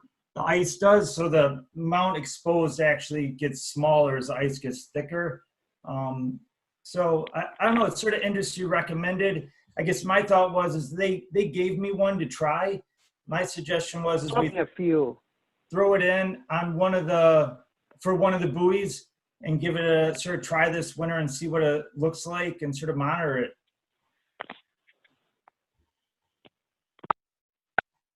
I think that's a good idea. We try one, see how many snowmobilers aim for. Right, exactly. That's sort of my thought too, or kids are out there fishermen, but I don't know, we'll see. Give it a try. It doesn't really cost us anything to try it. So Yeah. I think that would be a really good idea to give it a try. I don't know how many you'd like to try or what location. Just one. They shipped me one. I don't know. I'll put it in on one of the buoy spots. Maybe, I don't know, we could put it in a higher risk, like off Lake Lane. That's gets a lot of traffic in and out there. So maybe that'd be a worst case scenario, or Sandy Beach. But if that's all right, I think one's ample though. I actually asked that question because the state of Maine leaves all their buoys in year round, and I asked what they do with snowmobilers, and they said, hey, they have you know, the visual stripes on them. They need to avoid them. So I don't know. They said they lose a couple every year, but that's about it. And I think we lost Hope again, so we'll give her a minute to get back on. Okay. Joe, do they make buoys in that shape? Because I can understand how they work when it's a teepee as the ice builds. Yeah. And that's really a cool idea. Yeah. So they make, I like the state of Maine, actually, they make the buoys different for the state of Maine so they can freeze in. So you're right. Yeah. So, I mean, you sort of go down this path. If we can leave those in and see what happens, I mean, maybe at some point, you know, we could change the type of buoy we have and wouldn't even have to take them out. And I wouldn't mind putting myself out of a job, to be honest. So, yeah. Or do a slow transition, you know, Yeah. whatever has to be replaced. Yeah, no, agreed. Yeah. The nice thing about the ice bars is they're $70, so they're not really expensive. To be honest, the buoys, I talked to them and they came down in price, so they're down to like $135 a buoy, so they're not overly expensive, even though the entire buoy themselves. So yeah. But yeah. I mean, if we can get on that schedule, I mean, they recommend sort of an 8-year cycle. If we're replacing a couple every year, you know, and we can just sort of get in a cycle that will keep them in decent shape. Sure. Yeah. Okay, so then on your, is Hope back? I'm back. Oh, you're back, okay. On that schedule that you had as far as replacing a couple buoys every year and things, I understand your fee is $5,000, but then the additional work, you had something like 3,000 on that. I don't have that information with me. Oh, you know, so that's the cost. What that is so that's 4 buoys at $135 each. It's chain, which is actually fairly, you know, expensive, $2.60 a foot. And then the linkages, replacement anchors, right? And then restoration kit. Yeah, so it's like $3,000. Labor on that is like $750. I put.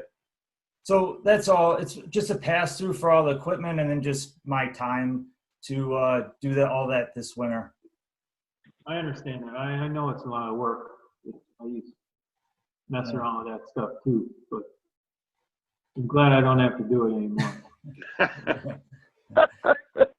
So, yeah, hopefully it can get to be less and less. The other thing that was interesting is the new buoys we can get. They come with an eye hook on the top, you know.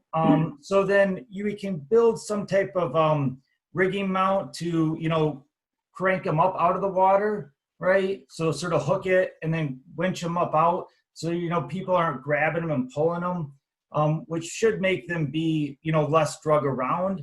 And then my real thought on this is if we do that at some point, Hope and everyone, we could get, you know, those guys that come and remove all the piers every year, they have those hooks and those big barges. I mean, I would think at some point we could farm this out to those guys for a low cost, but we'll have to see if that's real easy, because then they could come by and hook the top of the anchor, pull it up, and you basically switch it with the other, you know, ice spar and drop it back in.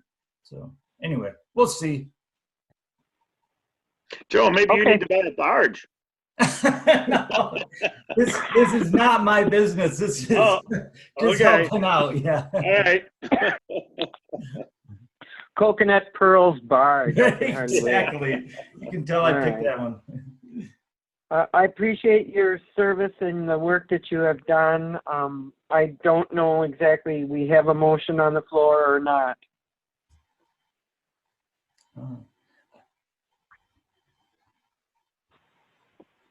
You guys are not helping me. Sorry, I was on mute. I was talking to myself. I'd make a motion to approve the contract with Joe Cooper for the work to be done on the town buoys. Second. All right, is there any more discussion? Hearing none, all in favor, please say aye. Aye. All opposed, the same sign. Thanks, And Joe. Thank Joe, you. if Why you don't wanna you let work us know on- where you decide to use those ice bars for this first season so we can publish that? Yeah, I'll give you I'll shoot you an email and maybe I have a couple slides on it. So if you want to use those, you can. I And think it Joe, would if you be can help helpful. us work on putting a updated draft of the contract together too, with maybe this stuff included. Sure. Yeah, easy enough. Yeah, just reach out to me, Hope, or Robin. All right. Okay. Okay, thank you. Yep. Moving on, item B, discussion or decision on Rock Lake Road design and road work project. I don't know where you guys are at with this, but I've been thinking long and hard about our 6-year road plan. That is the next thing on our agenda. We have funding for Rock Lake Road. We voted earlier, many years ago, to proceed with the design with Short Elliott and Hendrickson. We are still obligated to that contract. I guess I'd like to discuss the fact of whether you guys think we are even about to decide about doing Rock Lake Road. Well, we wouldn't have money to do Rock Lake Road until 2024 with our loan that we're gonna do. Yep. And then you won't have the $150,000 until 2024 is available. Because the other, everyone from 2021 to 23 is used up already. So I don't know how you would come up with 193,000 until 2024. That's my only concern. If there's a way you think you can fund it, but I don't think you can, or we can. That's my 2 cents. I agree with you, Jim, that it's going to be a stretch, and the crux of the problem is our funding with the state on this TRID grant expires in 23, and so that's the problem. You know, originally we thought that we could maybe do both projects, Crossman and Rock Lake, at the same time, but I see now that it is fiscally imprudent. The state, the whole impetus to do Rock Lake Road was to do that in conjunction with the state reconstructing those highway bridges. They are now projecting that their project will not fly until 2025. So it is a really bad and hard decision to make to turn TRID money away, but I don't see how we can afford to do it. And I think we need to let Elliott Short and Hendrickson know where we're at here. What are your 2 cents, Dave?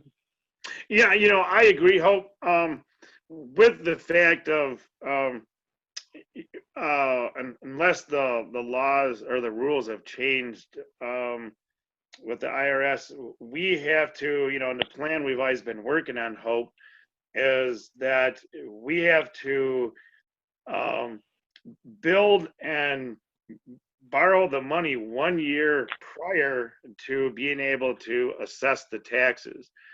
So that would put that road to be built in 2023, borrow the money in 2023, would not be able to assess the taxes until 24, which that's the way we've kind of normally been doing it.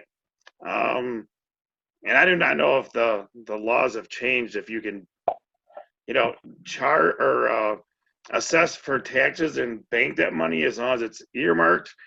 The way I understand it is, you can assess the taxes to pay down.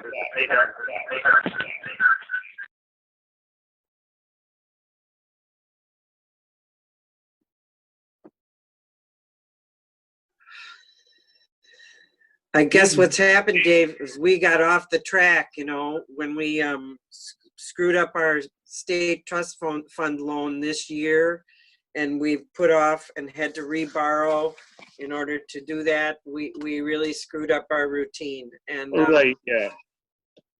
and I guess I'd feel worse if it was $350,000. It's only $180-some thousand. It's still not a really good thing for us to have to rescind that money, but Yep. it's just not in the cards as far as I can see. Yeah, and Rock Lake Road is really, we have worse roads than that. Yes, we have many worse roads.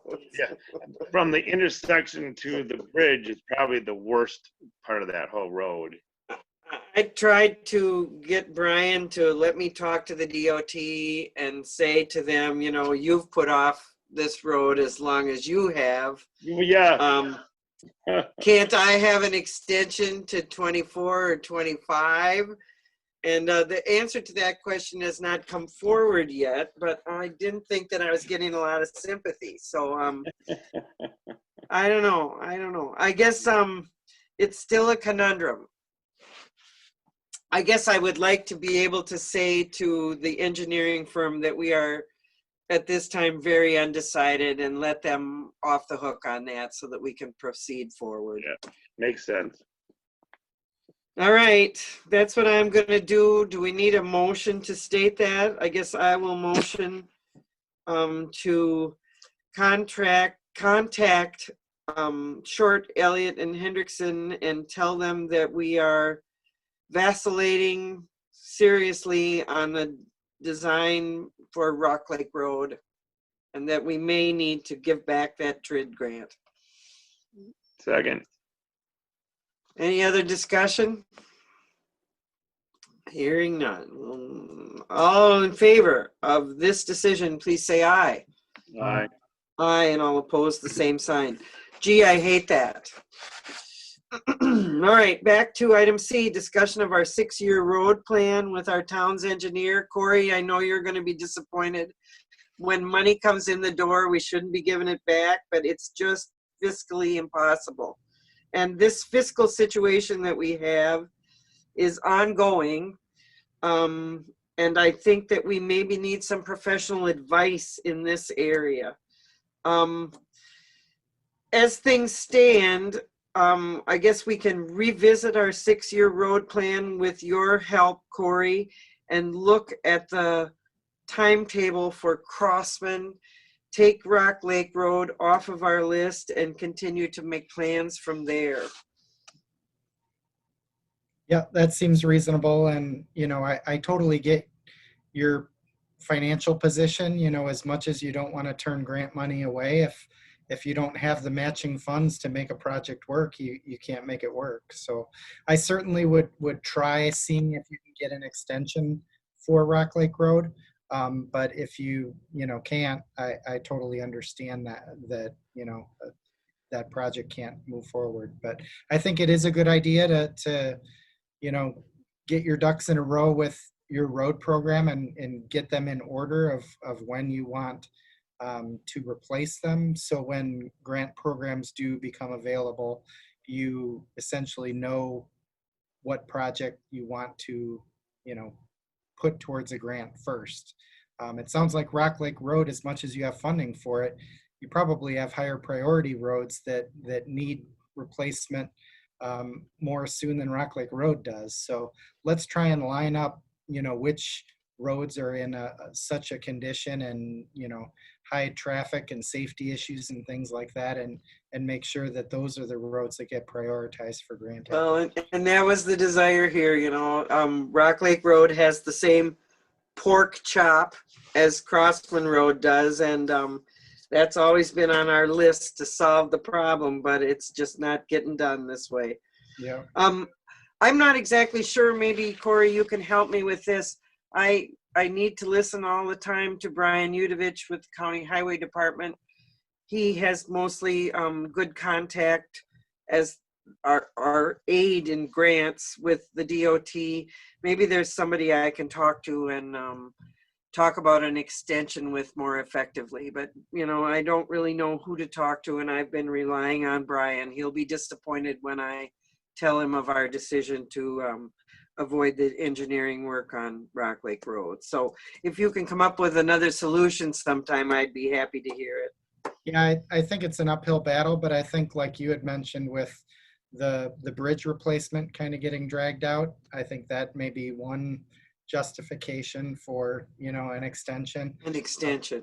Yeah, but. And there would still be a possibility that we could do those two projects in 1 year, but it would need to be later than 24 or 25. So yeah, it's giving me a headache thinking about that far in the future.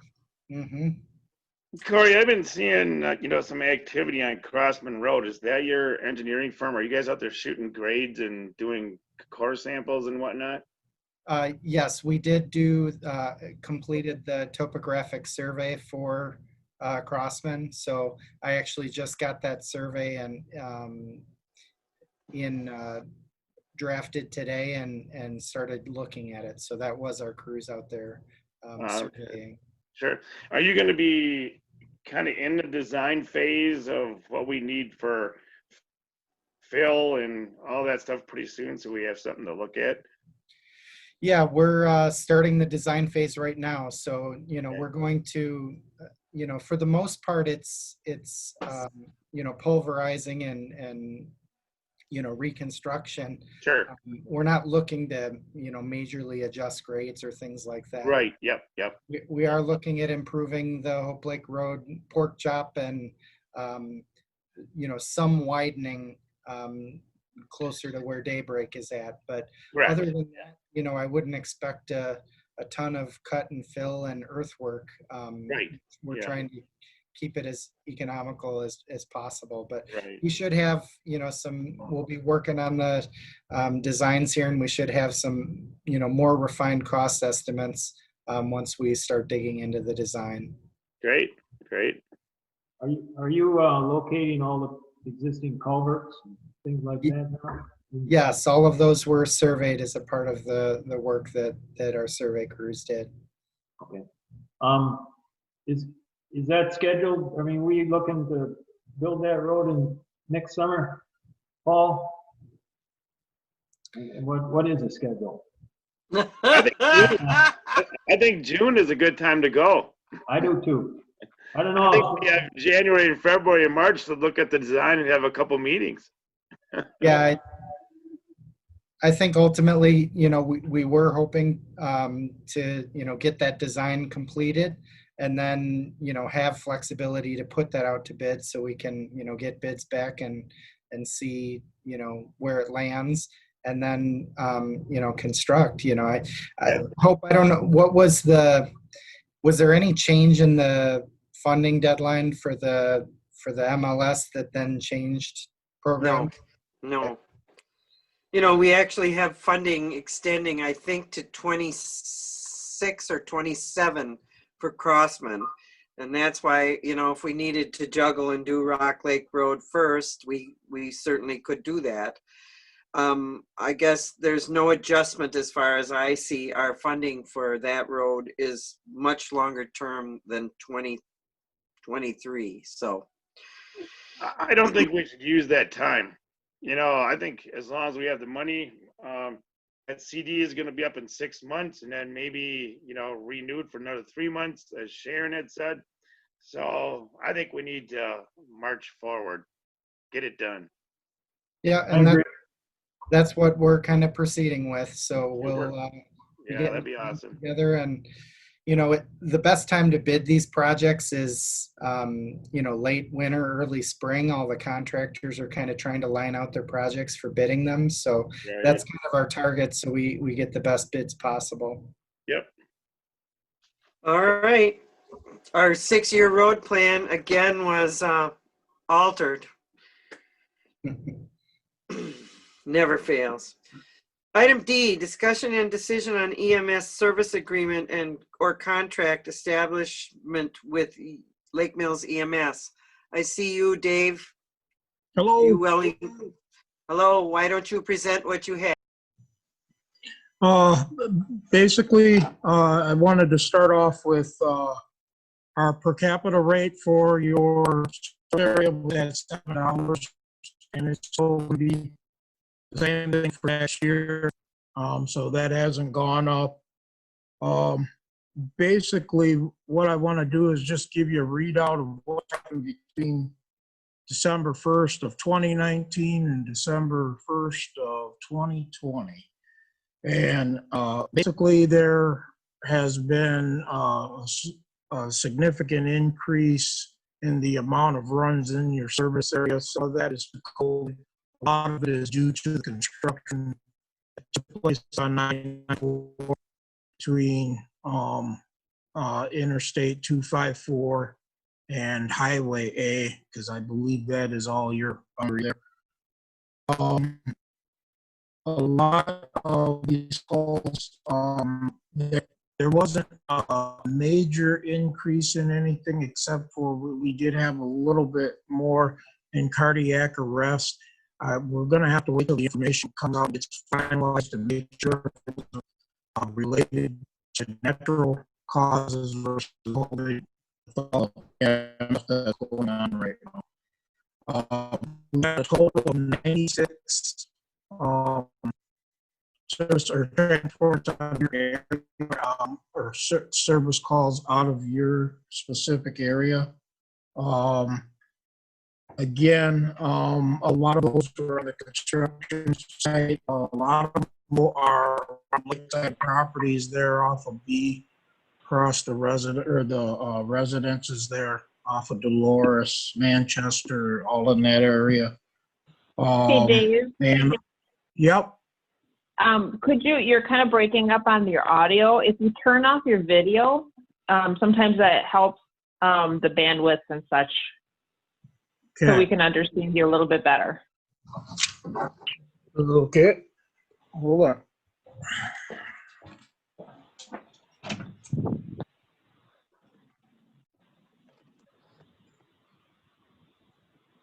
Okay, go ahead.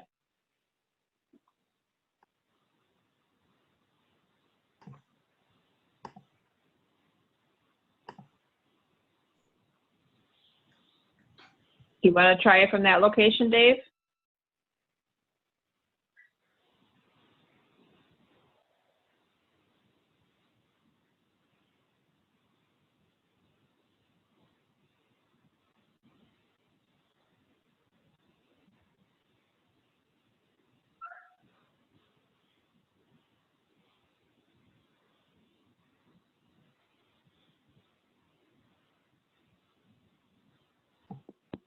You hear me?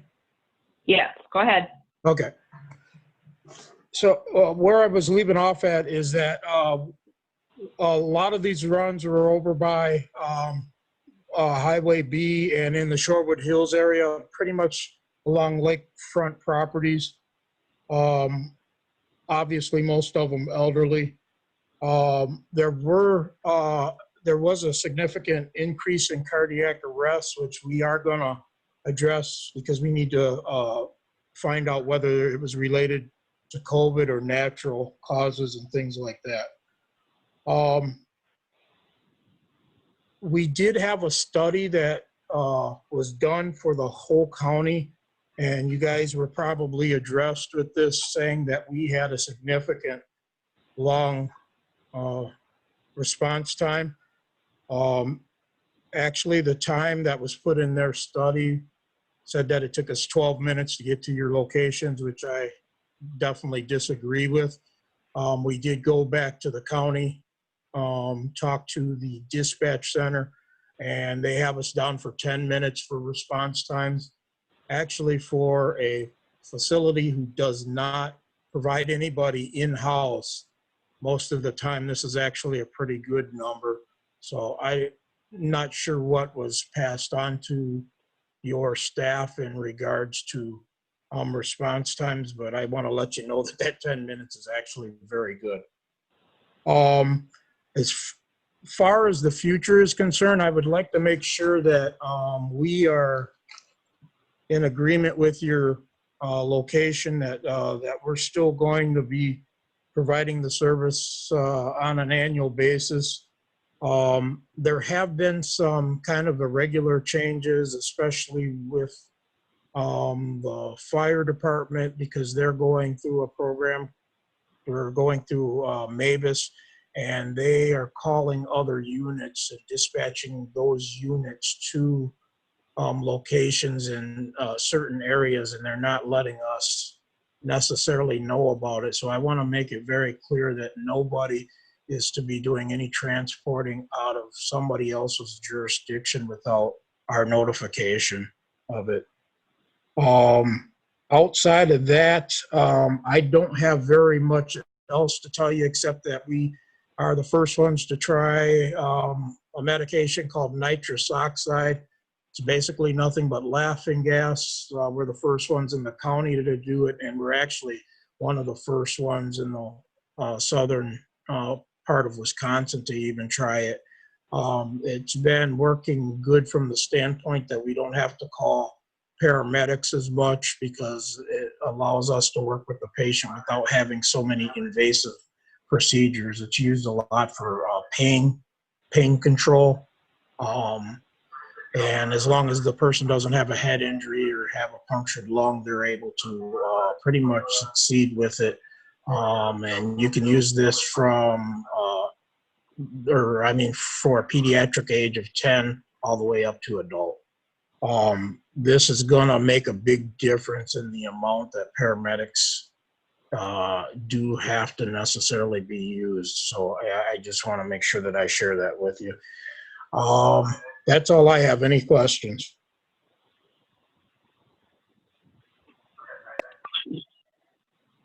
I guess my question to you, Dave, would be, we're looking to you for a contract on a yearly basis. I know that you usually charge us per capita. Is there a contract that you have put forward for 2021? We have not been able to get through, we have to go through some legal stuff, so we do not have anything prepared at this point, but I do hand over a sheet to Robin every year, which is a DHS form. It's called F47255, which dictates in there all the residents within your response area that we are taking care of. And I have that signed every year, and we had been using that.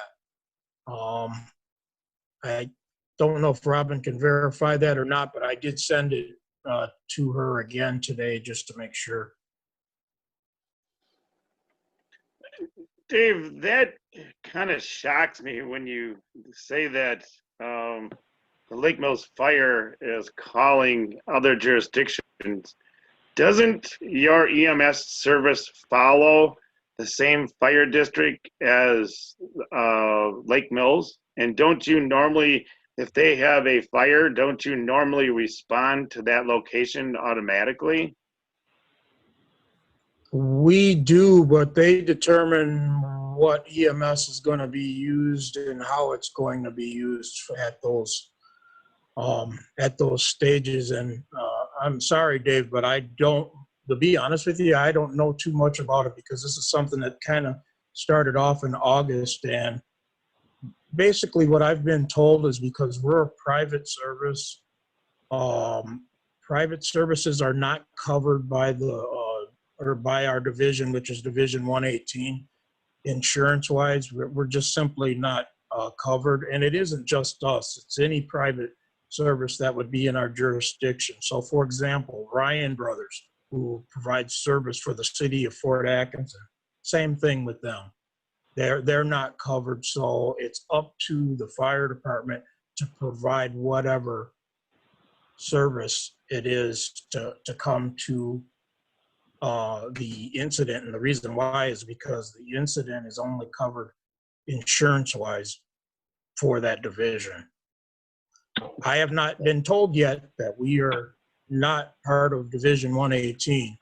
They've confirmed that we're still part of it, but that right now, that's kind of, it depends on how we're being used. And this is something I'm going to have to investigate and follow up on because according to DHS, nobody is to be going into anybody else's jurisdiction without notification of their service director. I don't care who the services, so.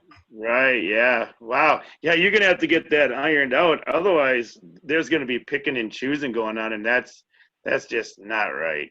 That's not good for emergency services. No. Exactly. As Well, far as the contract, Hope, until I get something worked out with an attorney, I'm not going to be able to give you anything, but I do have that DHS form that I just told you about. That's what we've been giving you every year. And as long as you know that we're taking care of those residents in your response area, I would hope that that would hold as some form of agreement until we get something on paper. all right. And in answer to your question about the countywide study, the only thing that I have read was an article in the Cambridge News. There has been nothing in our local paper. There has been nothing official that I have seen that has come from the county about the study or the results or any of the solutions that they might be seeking. So I think that's all up in the air. Agreed. And as far as that form, Dave, that you had mentioned, my understanding of the form is that the clerk signs off on it to verify that is what the population of the service area is. Beyond that, I'm not sure the legality of whether or not that can act as a contract. No, it cannot act as a contract, but that's what was done before I was even here. And we were talking about changing that format and having a contract. I think it's important, especially since the EMS and the fire are different entities. Okay, I think we're all on the same page with this. We have some concerns. I don't understand what kind of a game is being played, but I'm confident in the fact that our population is covered with the local EMS services that you provide. So thanks, Dave. Keep working on this and let us know what you know as soon as you know it, all right? Thank you. Wasn't there a meeting coming up with the fire department on this EMS stuff, December 15th? That's to upgrade the city fire department from a first response to a basic EMT level. They, or at least to my knowledge, have not told us that we're not providing service. I would have to say, even if they do upgrade, they're still going to have to give time before they would take over, if that's even what their purpose is. But I would believe that this upgrade has something to do with what Dave was just talking about. That way they would be able to control easier about who's coming in and providing the EMS. But according to the state administrative rule, they are required to still go through us. Okay. That doesn't really answer any of our questions, but we'll move forward. Item E, discuss. Somebody want to say something? Item E, discussion and/or decision on the state trust fund loan refinancing for 2021 to a 3-year loan. Here again, I don't know. Do we have to discuss this? We're on track. We need to refinance. We have Right, motion for that. We kept this on the agenda so we can make sure we keep moving forward with that refinance. I just got the letters that you and I need to sign, Hope. It's the certificate of indebtedness for the $360,000 refinance loan and then the additional $90,000 loan, which I just got, literally just got the forms out of the mail today. So I can bring these up to the town hall and you can work on signing them and we'll get them submitted. All right, should be no problem.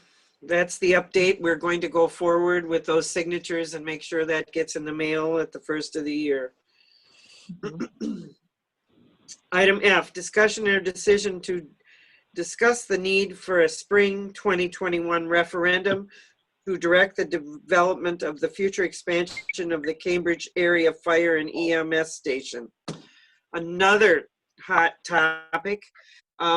Robin, I appreciate the work that you have done. Our question is quite moot because according to state statutes, any questions that would be already put on the agenda for our spring election or on the ballot would need to have been in the hands of the clerk in the county, I think December 4th, correct? I think it's today. December 8th, and that's today. We've never put it together. I asked Robin to explore what it would cost for us to run this referendum.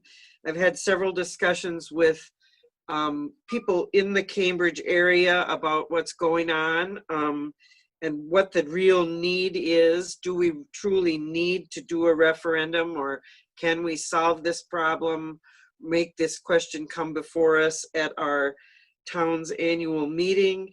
At this point, the referendum is a moot. Oh no, not right in the middle of it. Gone. Dave? Yeah, we lost her again. Dave, is the commission working on referendum wording, or? Yeah, Jim, we have a meeting on, let's see, hang on, I wrote that down. We have a meeting on the 22nd. And that meeting is going to be about the wording and the language of the referendum, among a couple other things too. But yeah, that's, yep, on the 22nd. So, and that's with and also the financial advisors is going to be there to talk about, you know, where we're getting our money, how it's going to be paid, and all that stuff. So, yep. Okay, so they are aware that they missed the April election deadline. That I don't know. I was going to call Gene today, but then I got busy and forgot about it. So I don't know. If they already filed, I don't know. Because actually, when it comes down to it, villages do have to run the referendum. But the towns, we still can do it by electoral approval. And the main reason for that electoral approval is because of kind of the purchase of the land and actually constructing the building. We technically could be, if we went ahead and did it without their approval, we could be sued by our electors. So we do not need to run a referendum.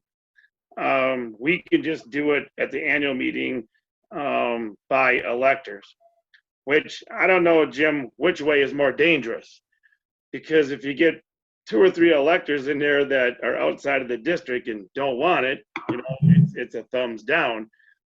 But at the end of the day, if you run a advisory referendum, or if you have the electric or the at the annual meeting, it still comes down to a board decision for the resolution. Now, if it's binding, then we have to follow what the electors want to do. So that's it in a nutshell, I guess. Politically, I think the referendum is the better route to go. It will cover more people. I agree. Yeah, annual meeting, you're going to get 5 to 10 people. Yeah, or nobody. Or nobody. Yeah. So anyway, when you get into the costs of a referendum, we're kind of estimating that's going to be part of the discussion with the financial advisor. Right now, it's kind of looking like it's going to be $15,000 to $20,000 to get the question wrote, get it to the ballot, and then to go into the individual municipalities, depending on what you are going to spend on promotion, that's going to be additional fee. Now, we did hire Andy Wallman. he is going to donate his labor to help promote this thing, but that alone is $6,000. So, and it really doesn't make a difference if we run a referendum or not. We're still going to pay for one because it kind of, we are part of that commission. Right. So I have no objections to running the referendum, but now if you can get it in on time, and maybe they already filed it, I don't know. I have not talked to Gene. So yeah. Yeah, and then of course you want to hit a normal scheduled election too, you don't. Oh yeah. Otherwise your cost is gonna go way up. Yeah, there's another $2,000 for everybody. Okay. Looks like there is a need for a referendum, correct? Yeah, I think so. Yeah, it's a broader scope. And that would not be this spring unless you think they have already filed the paperwork, huh? Yeah, and I would have to check with Gene. I don't know. All Like I right, said, I was all gonna right. get called today, but then I got busy and forgot. Stay tuned, I guess, right? Yep. Hang on for the ride. No real need for a decision on this tonight. I know that we'll just have to wait and see if the commission has filed for a referendum or not. Yeah, and I'll have all that for you on our January meeting. So we'll get. When you say 15 to 20K, is that spread across all municipalities? Correct, and it would be paid for by percentage. Okay, all right. I wondered. All right. Now, any promotion you decide to do in your own municipality, that's going to be extra. Anybody else have anything they want to add? Nope. I think All right. Dave, with those costs, I'm sorry, Hope, does that include just what they figure at a local level for the cost of running the referendum? Or is that just for them to get the referendum to the town to have on the ballot? Right. Yeah, it'd be just to get to the towns, and the way I understand it also includes the printing of the ballot. Okay, I think we lost Hope again, just so you know.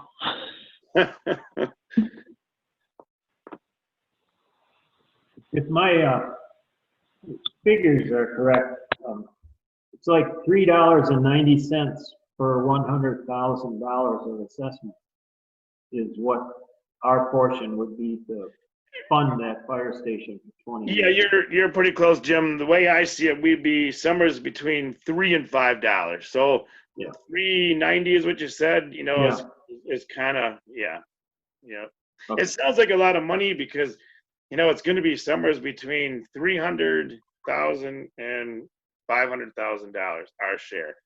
So it sounds like a lot of money, but you know, $3 or $4 per thousand. I know it adds up, but Are they, I know I read an article about Cambridge. Cambridge, I guess, is really kind of against it as far as the 6.5 million. So they really want to go back and have the commission look and see if they can do it for less. That's something, would you go ahead with the 6.5 million and then scale it back if the referendums fail? I mean, or are you going to start looking at scaling it back now before the referendum? well, you know, we have kind of discussed that a little bit, and it has been scaled back quite a bit from because before you were looking at like 10 million, and we went back to Keller and said, you know, it's like we don't want to spend more than $5 million, so try to get it down. So we're still pecking away at it. I know. I really don't get a real good feeling on how the citizens of the village of Cambridge feel about it, but we definitely do get a lot of negativity coming from the village board. Now, I do feel that talking with those folks that they are not positively promoting any of this stuff to their electors. Now, I realize they have their own financial issues because they have water towers and sewer plants and streets and all that. So their biggest objection is they feel that's just not the right time. Well, when is the right time? if we would have started this process 2 years ago and that thing would be under construction and COVID hit, sometime in that 20 years, there's going to be a bad time to be doing this thing. So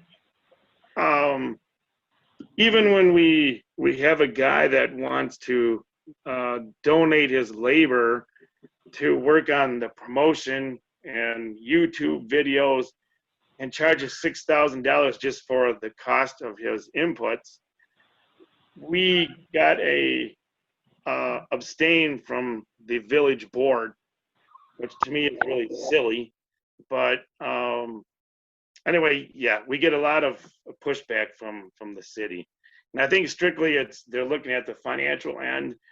They realize the needs for it, and they kind of pick it apart of there's too many bathrooms, the hallway's too wide, there's too many doors, and little nitpicky things that at the end of the day really don't amount to a lot, in my opinion anyway.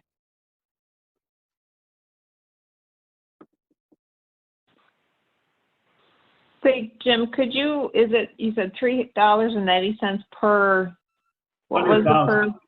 100,000, okay. I want to make sure I get that correct, because that's a big difference. Yeah.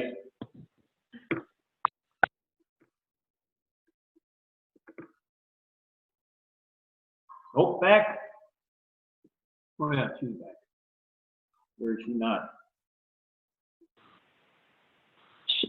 She was, and then she dropped off again. So what's our next? We are on to, hang on, she's trying to come in again. Hold on. Let's give her a second. I think we were on old business board expense sheet approval, which, yeah. Jim, we put yours in disbursements because you had fixed the front doors or the front screen door. Yep. Sharon, did you have any yet this month to be approved? You're on mute. Okay, go ahead, Sharon. No, I'm not turning any in this month yet. Okay. Hope, are you back? I think so, am I? Yeah. Yeah, you're on there again. Okay, so we're on board expense sheets. We don't have any currently. I was just totally tickled that somebody did fix that screen door, so thank you. Okay, so we're on to correspondence currently. All right, go ahead, Robin. All right, so I've got a letter from the Town's Advocacy Council, which I believe is works with the Wisconsin Towns Association, and asking us if we would like a membership with them for $532.50 based off of our population and 25 cents per populace. Is this something that we have done in the past? Does that sound familiar? The Town Advocacy Council is what used to be known as the Urban Towns Committee. Okay. And we have been members of that. I do think you should put it on our agenda and we can vote on it next month. Okay. That is the lobbying end with the state legislature of the Wisconsin Towns Association. Okay, was there anything you wanted me to cover with that letter from the Joint Rock Lake Committee? Or to the Joint Rock Lake Committee? Everyone has received the letter from the Joint Rock Lake Committee. And I addressed these people at the Joint Rock Lake Committee meeting, which should be in their minutes.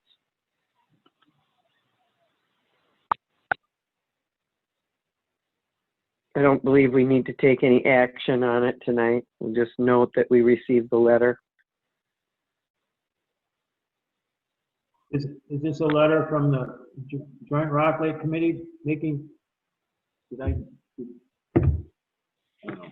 What's that letter about? Just the letter is addressed to the Joint Rock Lake Committee. It's coming from the residents of Woodland Beach Resort. Oh, okay. Okay. I saw that one. I don't believe we need to do anything with it tonight. I did respond to them at their meeting vocally, so. Is there any other correspondence, Robin? That's all I have other than election stuff. So I'll let you do any correspondence you may have. I don't have anything. Okay. Do you have election things you'd like to bring up right now? Yeah, I just wanted to remind anyone who is interested in running for the town board that the nomination papers are available off the town's website. And if they have questions on what they need to do, just to contact me. 20 signatures are required. Recommend a few more because they all have to be verified with it, that they're town electors. They are due January 5th, I think it was. So if they have questions, just contact me. All right. As a side note to that, I have filed papers of non-candidacy. I will not be running for town chairman again. I will retire, if that works for you guys. We move on. I don't know what you guys are thinking about, what your positions would be in the next 2-year cycle, but I encourage the public to become involved, help these guys get their nominations papers signed if they decide indeed to return to the board. And we're seeking new blood all the time. So if anyone would like to come forward and run for a seat on the town board, it would be more than welcome. Move on to item 11, meetings that are scheduled into the new year, 2021. On January 5th is the Joint Rock Lake Committee meeting at 6. Their meeting is by Zoom. January 5th is also the Plan Commission meeting at 7. No call has been made whether that will be by Zoom or in person.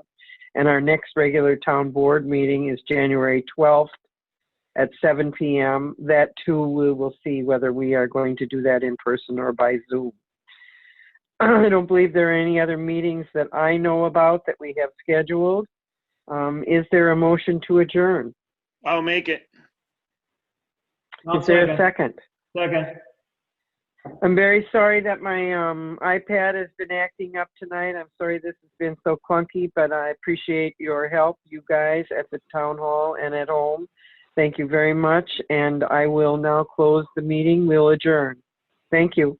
Merry Christmas, everybody. Merry Christmas. Thank you.